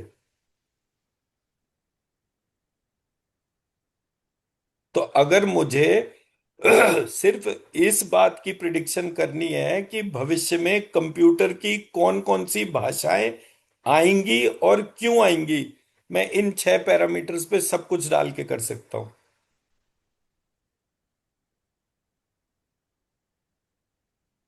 मैं मेरा पॉइंट समझा पाया? मिश्रा जी, मैं मेरा पॉइंट समझा पाया? जी। एक आईटी प्रोफेशनल की लाइफ में सबसे बड़ा चैलेंज क्या है कि आज उसने अपने पूरी जिंदगी लगाकर बीटेक करा। बीटेक करने के बाद उसने पूरी पढ़ाई करके उसको एक नौकरी मिली। उसको एक नया एनवायरनमेंट दिया गया कि तुम का को पा बोलोगे, टा को छा बोलोगे, और उसने उसके हिसाब से उसे एक्सेप्ट करा। और उसके बेसिस पे उसने एक भाषा सीखी, और उस भाषा की प्रोफिशिएंसी लेने के बाद उसको एक टास्क परफॉर्म करवाया गया, और वो टास्क के बाद सडनली वो व्यक्ति जो है वो मीनिंगफुल हो गया। एक दिन सुबह हुई और पता चला कि एक नई लैंग्वेज का जन्म हुआ। उस नई लैंग्वेज की वजह से उसकी प्रोफेशनल एक्सीलेंस जो थी वो चेंज हो गई। वो टास्क जो वो पहले परफॉर्म कर सकता था वो नहीं कर पाया, एंड दस उसकी मीनिंगफुल लाइफ नॉन मीनिंगफुल में कन्वर्ट हो गई। ये 30 करोड़ जो गिटहब कम्युनिटी का पार्ट है, ये उनकी जिंदगी की कहानी है। अब आज की तारीख में एक आर्टिफिशियल इंटेलिजेंस और एक सुपर आर्टिफिशियल इंटेलिजेंस की बात चल रही है पूरे सिस्टम में। कल को क्या होगा, और ये 30 करोड़ का भविष्य कैसे निर्धारित होगा? क्या ये भाषा चेंज होगी? क्या ये प्रक्रियाएं चेंज होंगी? ये 6 पैरामीटर उसका बेंचमार्क है। आप हर भाषा को इस सिस्टम में डालकर उसकी वेरिएशन को स्टडी कर सकते हैं, और जैसे ही वो वेरिएशन के आपको पकड़ में आ गई, आप एक नई भाषा क्रिएट कर सकते हैं जो कि कभी चेंज ही ना हो पाए। कितना सिंपल है। वेद का टेस्टेड मॉडल मॉडल है। जी शैलजा जी बताइए। सर, किसी भाषा के रेफरेंस में ज्योतिष कैसे, मतलब मैं रिलेट नहीं कर पा रही हूँ। अब ये तो वाले रिलेट तो तब करेंगे ना, मेरे वाले मॉडल में अंदर जाएंगे। अभी आप अंदर पहुंचे नहीं है तो रिलेट कैसे होगा? ओके ओके, ठीक ज्योतिष और है। Astrology are two different worlds. तो कॉस्मिक सिस्टम में हमारे यहाँ एक एक चीज को परिभाषित करा गया, उसके लिए एक एक अल्फाबेट तक के लेवल तक पे गए। तो जब आप पूरे एस्पेक्ट को उस लार्जर प्लिथोरा के तौर पे आइडेंटिफाई करते हैं, तभी तो ये पता चला। मतलब मेरे जैसे एक साधारण से व्यक्ति ने सारी चीजों को स्टडी करके ये कैसे बोल दिया कि ये अ है और ये आ है, इसका मतलब कहीं ना कहीं तो इसका डॉक्यूमेंटेशन हुआ होगा। कहीं ना कहीं तो डॉक्यूमेंटेशन हुआ ही होगा ना इस बात का, कि मैंने कैसे अ आ ई उ ऊ री री ऐसे कर दिया।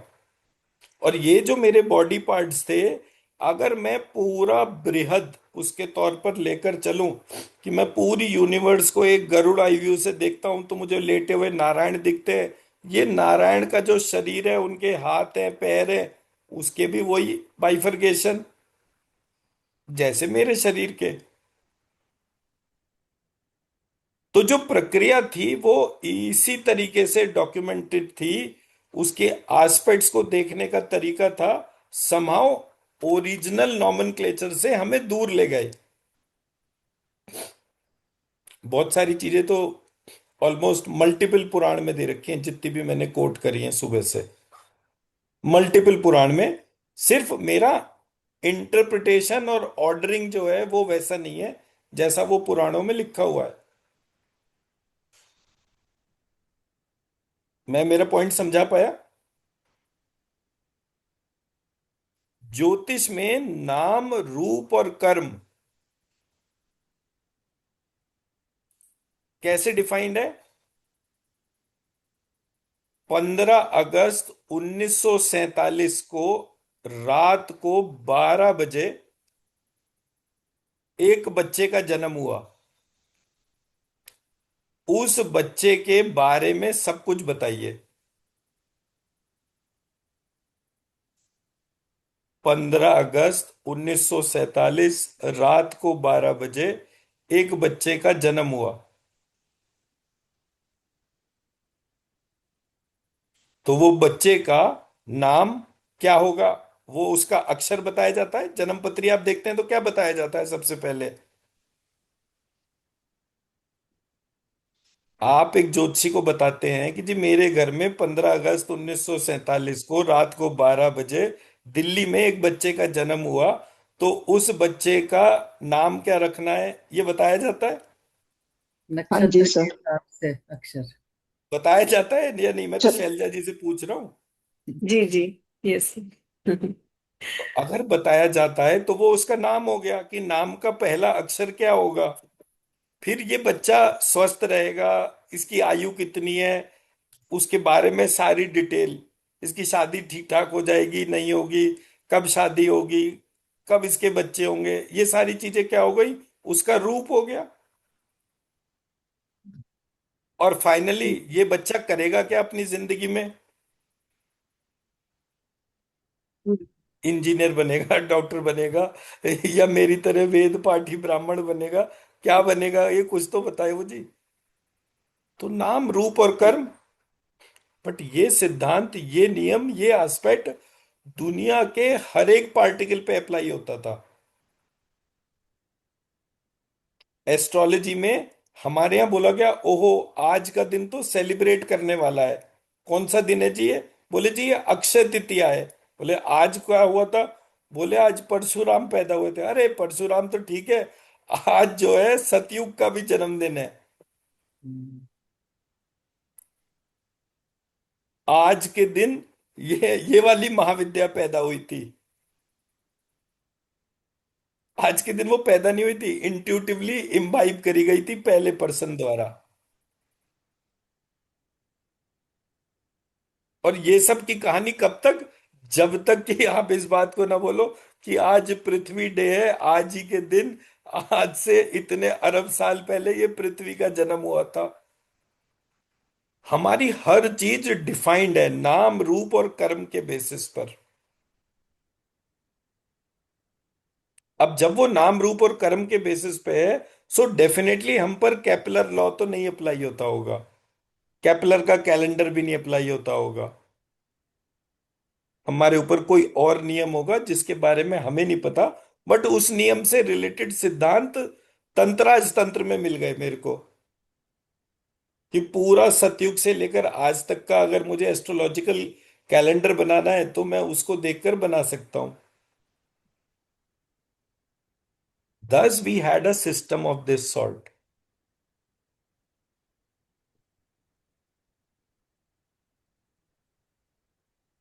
मैं मेरा पॉइंट समझा पाया? सर।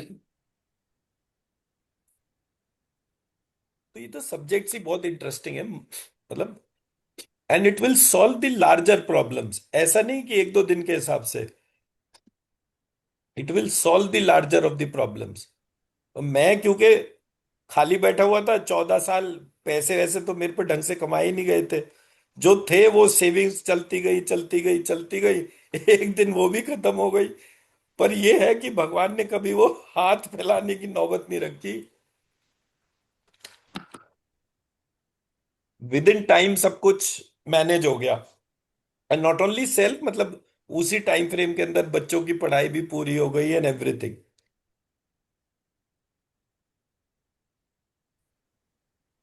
इसलिए मैं इस पॉइंट को बोल रहा हूं कि जब आप अपने लार्जर रीजन को देखेंगे, भाई बड़ा इंपॉर्टेंट सा क्वेश्चन है कि हम 2 महीने सब लोग अलग अलग बैकग्राउंड के कनेक्ट हुए, हम सब में कोई कॉमन कॉर्ड नहीं है, हम कनेक्ट ही क्यों हुए?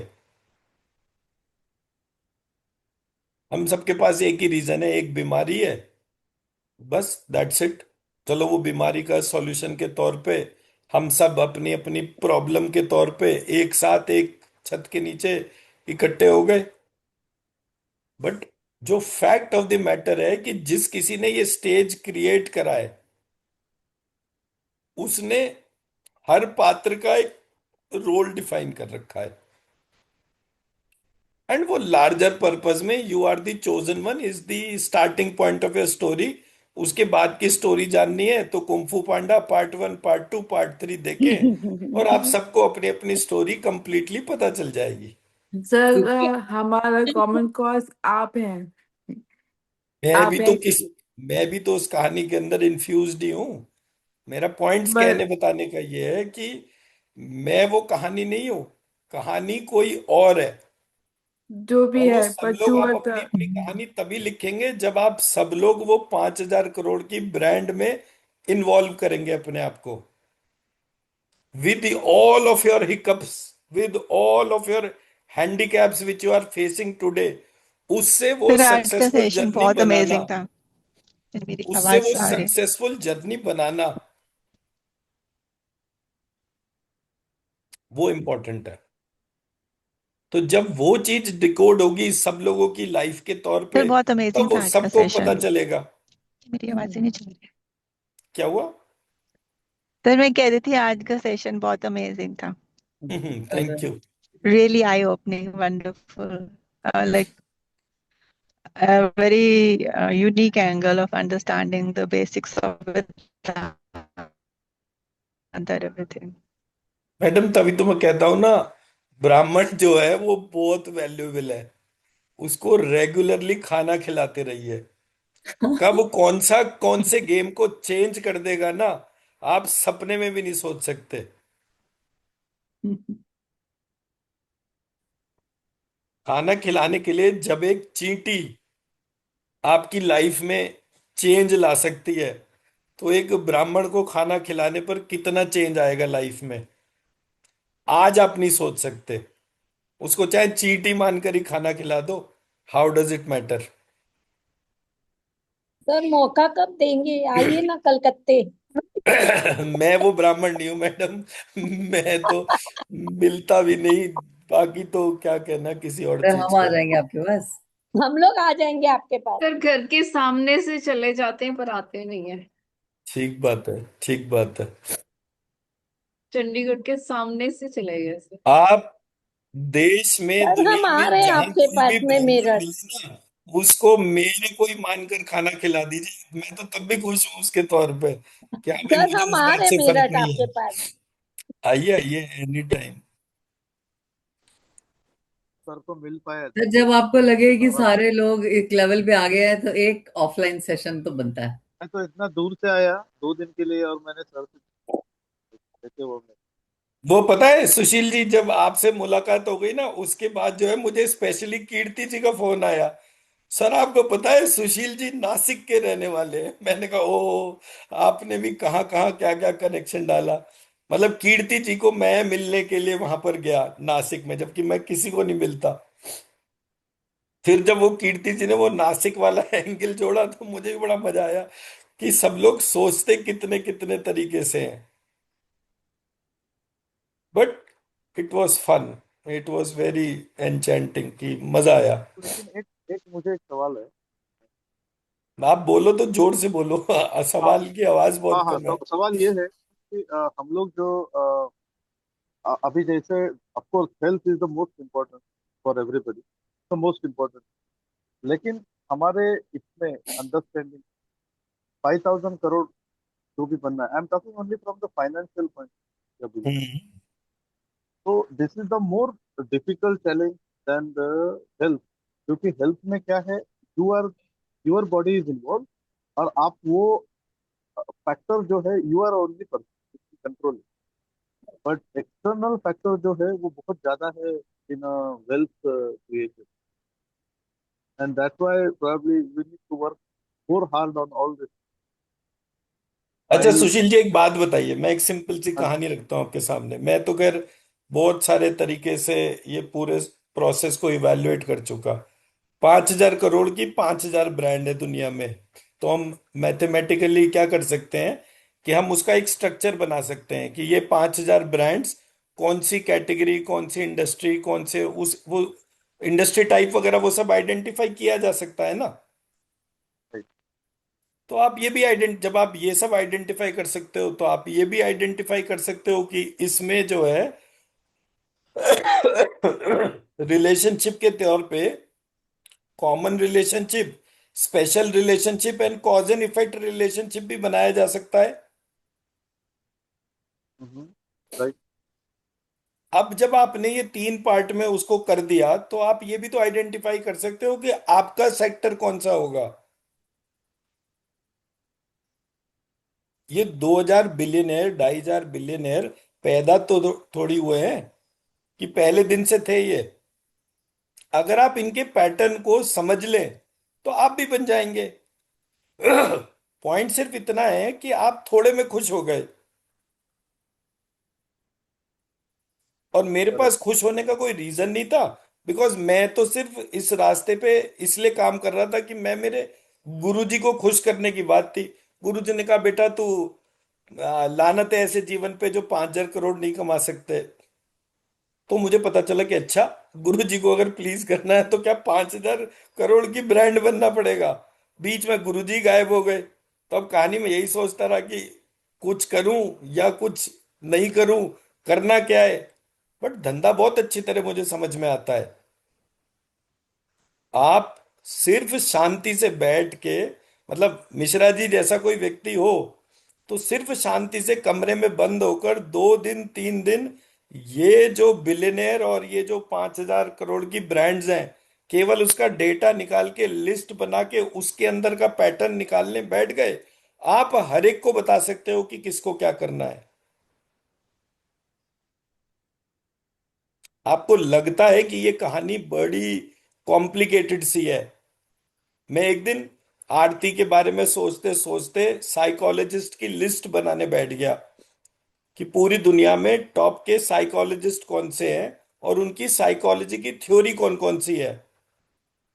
पता चला हर एक बिलियनर ने एक साइकोलॉजिस्ट पकड़ रखा था, वही उसके लिए काम करता था सारे के सारे। सट्टा बाजार में ये वाला साइकोलॉजी का नियम चलेगा, गेमिंग कसिनो में ये वाला साइकोलॉजी का नियम चलेगा। वो एक साइकोलॉजिस्ट, एक यूनिवर्सिटी, ये 5-6 यूनिवर्सिटी ये कोई आपके हमारे लिए थोड़ी है। They are just mascots. अभी ये इसकी किसकी ग्रांट बंद करी थी, हार्वर्ड वॉर्टन और क्या नाम था उसका, एमआईटी की। 15 मिनट में सारी छलनियों के सामने आ गया कि ये एमआईटी कौन से बिलियनियर के लिए काम कर रही थी, किसके कौन कौन से प्रोजेक्ट्स थे, कौन से प्रोजेक्ट्स कहाँ से कैसे मूव होंगे, उसकी रिसर्च का खर्चा कौन उठाएगा। 1 बिलियनियर की ग्रोथ में, रिसर्च में जो पैसा खर्च होता है वो देश और सरकारें खर्च कर रही है। ग्रो कौन कर रहा है, बिलियनियर। 15 दिन बाद उसका हुक्का पानी बंद हुआ तो उसने एक अलग देश में अपना बेस बना लिया। आज की तारीख में वो सारा बेस मोरक्को में बैठा हुआ है। जिस देश का नाम आप ना सुनते हैं ना देखते हैं, वहां सारे दुनिया के बिलियनियर जो है वो बैठ के अपने अपने हिस्से की बात कर रहे हैं। कोई आइलैंड खरीद रहा है। इनको तो ट्रैक करना बहुत ही आसान है। सोचना तो शुरू करिए। मैं बताता हूं आपको, एक नहीं इनके 100 पड़ते अगर प्याज की तरह नहीं खोलूं तो इसका मतलब मुझे पढ़ाई करनी नहीं आती। पर वो सब तब फायदेमंद है जब आप खुद इस बात का निर्णय लेंगे कि yes I have to become a brand. अगर आप नौकरी कर रहे हैं, सोच ही नहीं रहे उसके बियॉन्ड, तो नौकरी होती है। कुछ की आज चली गई, कुछ की कल चली गई, कुछ की जब तक जाने की बारी आएगी तब तक आपका खुद का शरीर काम करना कम कर देगा। There is nothing like a 100% retirement, and it never happens in anybody's life. सिर्फ सोच की बात है, सोच को इन्वोक करना है। राइट मैं सर। मेरा पक्ष समझा पा रहा हूं? Yes yes. नहीं, I agree. There is abundance everywhere. We have to just go into that. We have to first believe ourselves first. Sir ji देखो, ऐसा है, अगर आप सोच सकते हो बहुत अच्छी बात है, नहीं सोच सकते तो पुष्पा 1 और प्रोसेस पुष्पा में 2 जाए। देखो, आपको खुद ही हाँ, समझ में आ जाएगा कि वो जर्नी कहाँ से शुरू होती है और कैसे बढ़ती है। अपनी यूनिकनेस तो आपको ही ढूंढनी पड़ेगी, अपने पेन पॉइंट भी आपको ही ढूंढने पड़ेंगे, कोई बाहर से नहीं आएगा। Correct sir. सर पर पहले आप जितनी नॉलेज होना बहुत जरूरी है। आप जितनी 5% भी नॉलेज हो तभी तो कुछ शुरू किया जाए। मैडम मेरे 5% पे क्यों जा रहे हैं? अपने वाले परसेंटेज पे जाइए ना। नॉलेज से पैसे नहीं कमाए जाते। पैसे कमाने के लिए अपनी स्ट्रेंथ पता होनी चाहिए। आप जब अपनी स्ट्रेंथ को आइडेंटिफाई करेंगे सब लोग, तभी उस होराइजन को देख पाएंगे। और 5,000 लोग हैं अगर, तो 5,100 लोग नहीं हो सकते। बट हमारी सोच में बहुत डीप रूटेड नौकरी और ये सारे बैरियर्स हैं, वो बैरियर्स हटाइए। और कुछ नहीं कर सकते। रोज सुबह जब आरती हीलिंग करती है 3 बार सुबह, 3 बार शाम को, केवल इस बात के लिए हीलिंग लीजिए, भूल जाइए आपके आपकी अपनी कोई हेल्थ खराब है, भूल जाइए आपके किसी बच्चे या परिवार या किसी की भी हेल्थ खराब है। आपको सिर्फ एक ही थॉट याद रहना चाहिए कि मैं 5,000 करोड़ की ब्रांड बना सकूं, इसके लिए मेरी हीलिंग कीजिए। Sir I do that. जितनी जल्दी आप उस पूरे प्रोसेस में अपने इंटरनल कनेक्ट को आइडेंटिफाई करेंगे, आपको अपने आप ही फर्क पता चल जाएगा। हर कहानी जहां से शुरू होती है जहां खत्म होती है उसका एक लिमिटिंग फैक्टर होता है। आप कहानी स्टार्ट नहीं कर रहे। मैंने ऐसी थोड़ी सबको बोला कि भाई आप लोग जो है वो किरण मैडम से बात तो करना शुरू करो। इट इज नॉट अबाउट कि वो 5,000 करोड़ के ब्रांड का रास्ता जानते हैं। नो, मैंने कभी ये नहीं बोला किसी को भी।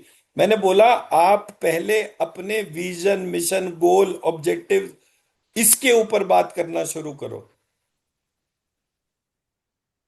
हम जिस जगह सबसे ज्यादा पीछे हैं वो ये कि हमारा विजन ही नहीं है, हमारे पास कोई मिशन नहीं है, हमारे पास कोई ऑब्जेक्टिव नहीं है।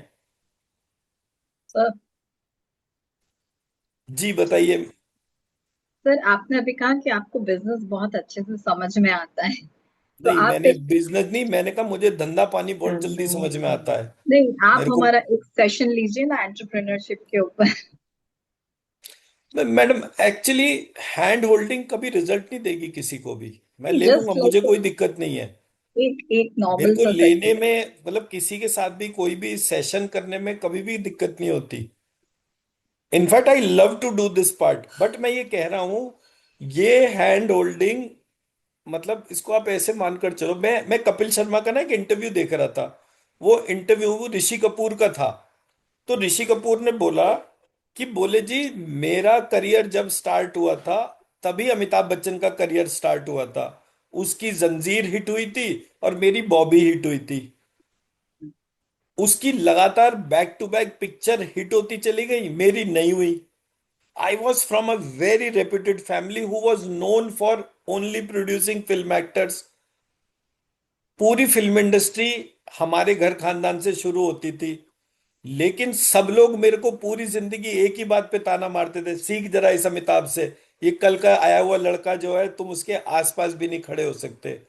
वो कहता था मेरे को कभी वो दिन ही नहीं पता कि मैं बोलूं अमिताभ ने कहा कि मेरे पास खाने के पैसे खत्म हो गए थे, तो मैं बस अड्डे पे जाके सो जाता था और एक दिन वापस जा रहा था।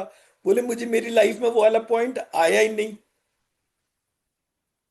अमिताभ को उसी टाइम पर जब उसकी जंजीर हिट नहीं हुई थी, कांस्टेंट फेलियर था। वो छोटे छोटे छोटे छोटे रोल करने के हिसाब से, उसको जिस पिक्चर में रोल मिला उसके हिसाब से भी उसका काम बंद हो गया।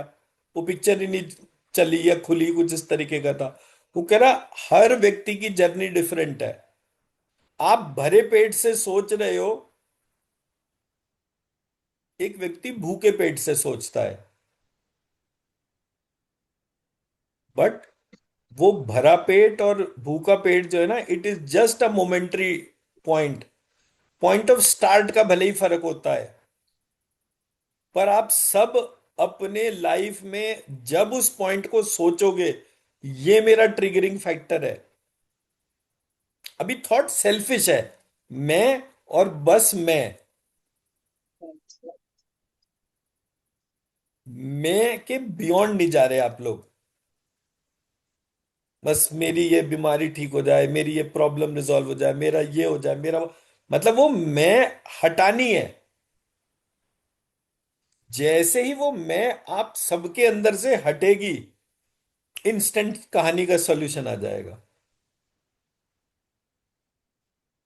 एंड 5,000 करोड़ की ब्रांड का मतलब कहीं भी 5,000 करोड़ रुपए कमाना है ही नहीं।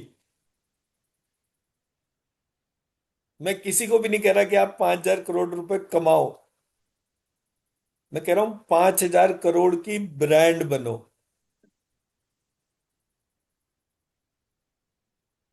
मैं अगर अपनी ब्रांड उसके तौर पे गिनूंगा ना कि मैं कितना बड़ा काम कर सकता हूं, उसके तौर पे मैं अगर अपनी ब्रांड वैल्यू बनाऊं, तो मैं 200 बिलियनेयर का दुकान बंद कर सकता हूं। 200 बिलियनेयर पुट टुगेदर। मेरा कॉन्सेप्ट इतना पावरफुल है। And it is just one part कि मैं तो जितना काम कर रहा हूं वो हेल्थ डोमेन में कर रहा हूं। हेल्थ डोमेन में ग्लोबली 200 बिलियनर काम कर रहे हैं, in the form of vaccine, in the form of pharmacy, in the form of hospital, so likewise. और ये सिर्फ मेरे पूरे टोटल पर्सनैलिटी का सिर्फ एक पार्ट है। तो इट डजेंट मैटर। मैं तो हर एस्पेक्ट को अपने अपने उसके तौर पर लेकर चल रहा हूं। बट मैंने जब अपने पूरे पार्ट पर देखा कि मैं ये 200 बिलियनर अगर कल को गिरा देता हूं, उससे होगा क्या, तो मेरे को आया कि मैं कहानी में 5,000 करोड़ वाले कितने लोग जोड़ सकता हूं। मैं अपनी अटेंशन को वहां लेकर जाऊं। That is what is required. जिसकी तौर पे हम बात करें, ये बीमारी हीलिंग, ये तो मैं पूरा पजल ही रिजॉल्व कर चुका। इसमें तो थोड़ी प्रैक्टिस और थोड़ी मेहनत और डालनी है। ये वो रिजल्ट दे ही देगी जो अपने आप में बहुत बड़ा है। मेन पार्ट आप सब लोगों का जागना है। उसको जब जगा लेंगे तो ऑब्वियसली दिल बी वेरी बिग डिफरेंस। वही तो नहीं पता चल पा रहा है कि अभी ये कितने जागेंगे, कब जागेंगे, कैसे जागेंगे। तभी मैंने उसको 60 डेज की साइकिल को 30 डेज करा कि इसको और फटाफट जो है उसके तौर पे करे। ठीक है जी, तो चलिए फिर शाम को कनेक्ट करते हैं। सर हाँ जी, बोलिए। मुझे हाँ शशि जी। सर मुझे ना अभी आधा पौन घंटे से है ना पेट में है ना बहुत ज्यादा तेज दर्द हो रहा था। मैंने एनर्जी वगैरह वो करने की भी कोशिश करी बट उतना मुझे आराम नहीं आ रहा।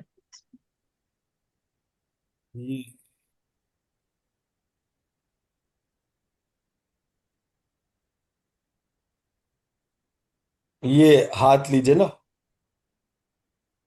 और ये सेंटर पॉइंट है, इसको दबाइए ऐसे करके दोनों हाथों में। मेडिसिन भी खा चुकी हूँ सर। है जी। मेडिसिन भी ले ली मैंने कि कहीं ईयर वजह उसकी वजह से वो हो रहा हो बट पेट में कहाँ पर दर्द है आपके? सर यहाँ अभी पहले तो बैक से चालू हुआ था बट अभी यहाँ आके इकट्ठा हो गया। ये तो किडनी का डोमेन है। पेट का डोमेन पथरी। मतलब पेट के तौर पे नहीं आएगा, ये किडनी का वो है। पथरी है शायद। सर अभी इसके पहले कभी नहीं हुआ बट अभी आज ही अभी एकाएक ही हुआ है। कि हो गया है, एक एक किडनी घंटा स्टोन का हो हो सकता है। एक सेकंड रुके, मैं डॉक्टर आरती को बुलाता हूँ।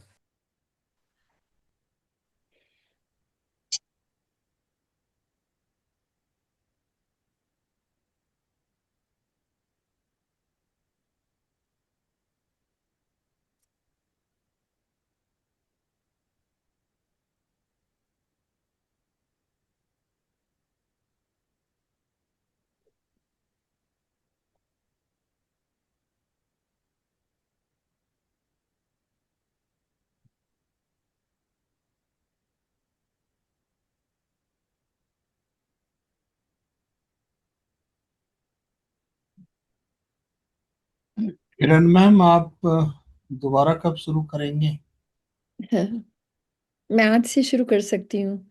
मैं वो पूजा कराई थी ना, तो उसमें टाइट अप हो गई, क्योंकि वो 9 दिन की नहीं थी, 3 दिन की थी। अच्छा अच्छा। 12 घंटे रोज की पूजा थी, तो उससे वो 2 घंटे पहले वो आते थे पंडित जी, और 1 डेढ़ घंटा बाद में, बिकॉज बिगनिंग प्रेयर और बाद में प्रेयर करते थे। तो उसमें काफ़ी टाइड अप हो गई, तो मैं कुछ भी नहीं कर पाई। पर अब मैं am ready, so I can do it whenever you are comfortable, let me know. आज आज अगर शाम में कोई आपका नहीं है तो इंडिया मेरा कोई टाइम प्लान नहीं इवनिंग है, वर्क फॉर आप यू? मुझे बताइए। आप मुझे बताइए, मुझे टेक्स्ट कर हाँ, दीजिए time, I will do it. ठीक है ठीक है। ठीक है। फिर तो हम लोग भी किरण मैम, मैडम वी मेरा कैन ऑल्सो मुझे भी नाउ करना है। Handle this care because we were not 30 days earlier, तो हमारा नंबर। मैं यही आज सर से बात करना चाहती थी कि बिकॉज मैं कैलिफोर्निया में हूँ, आप इंडिया में हो, टाइमिंग का थोड़ा हो जाता है चैलेंज। तो हम कैसे सबको जल्दी कर सकते हैं, क्योंकि अगर हम एक दिन में 4-5 लोग करें, तो तब हम थोड़ी स्पीड पकड़ सकते हैं। एक दो के रोज से स्पीड नहीं हो सकती है। तो मैं उनसे पूछूंगी कि कैसे उनकी सजेशन है, तो we can go from there. Kiran ji, तो वो I time will ma'am suits last you. दिन क्या मैम अगर आपका टाइम टाइम को बोलो देखो। ना, आपका टाइम से सबको ले लिया करो मैम। किरण मैम, हाँ जी। व्हाट आपका टाइम टाइम जो सूट्स रहेगा यू? ना, आपके सबको टाइम से लो। नमस्कार। नमस्कार हाँ जी। ठीक है, नमस्कार। नमस्कार सबको नमस्कार। जी शशि मैम बताएं। मैम मुझे है ना भी करीब एक डेढ़ घंटे से है ना एकाएक ही पेन चालू हुआ मुझे, और ये पहले तो पीछे ज्यादा हो रहा था, फिर उसके बाद में ये आगे आ गया। अभी मैं मेडिसिन वगैरह भी ले चुकी हूँ, मैंने इनो भी पीने की कोशिश की थी बट मुझे वोमिटिंग हो गई। उसके बाद में अभी और भी मतलब मेडिसिन मैंने ले ली है, बट अभी दर्द में उतना आराम नहीं है मुझे। अभी ठीक है, यहाँ पर हीलिंग जगह पे आया मेरा। Healing request. ओके। आपको बोल यस मैम। आपको बोलना है अपना हीलिंग रिक्वेस्ट। मेरा नाम नहीं है, मैं आपसे रिक्वेस्ट करती हूँ कि आप मुझे हील करें ताकि मेरा ये जो पेन है ये खत्म हो। ऐसे ही बोलना।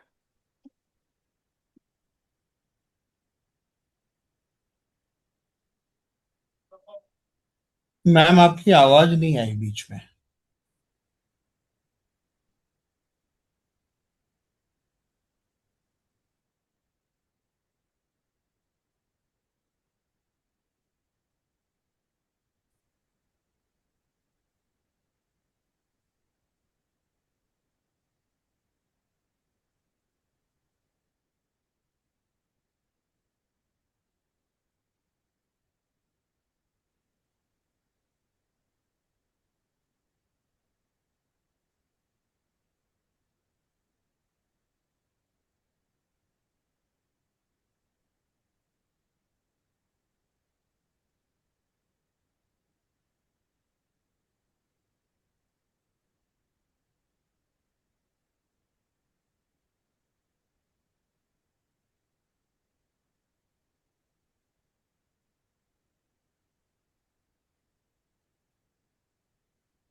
यस मैम, क्या फर्क है?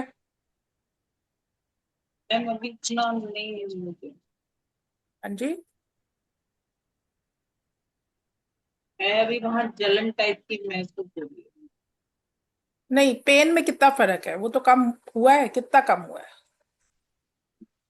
मैम हाँ, जलन जैसी ही महसूस हो रही है, दर्द हाँ, बट अब वो दवाई की वजह से या अभी हीलिंग की वजह से थोड़ा सा कम ठीक हुआ है। ठीक है, कोई बात नहीं। आपसे बैठा नहीं जा रहा था अभी, हाँ, जब मैंने आपको देखा अभी। तो मैं अभी भी पेन आपको नहीं है, जलन है। नहीं, पेन ही है बट जलन के साथ में पेन है। हाँ, ठीक है। पानी पीजिए मैम ज्यादा, और गुस्सा मत करिए। गुस्सा किससे करूंगी मैं? ठीक। ठीक है।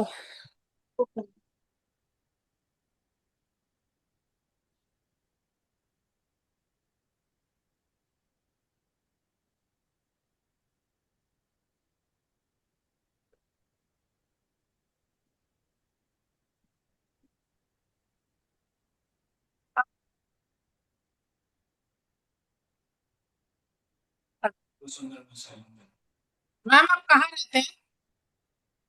जी मैम, कहाँ रहते हैं आप? मैं गाजियाबाद में हूँ। भुट्टा छल्ली का जो बाल होते हैं ना, वो उबाल के पी लीजिए, it will help you a lot. Okay ma'am, ठीक है। Thank you. Thank you ma'am.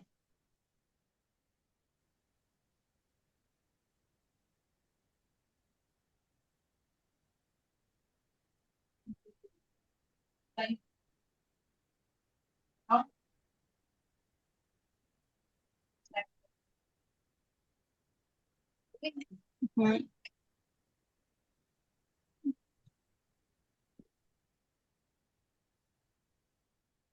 चलिए, लेट्स कनेक्टेड 4 o'clock। ठीक है, ठीक है जी, चलिए जी। थैंक यू सर, ठीक है सर। Thank you.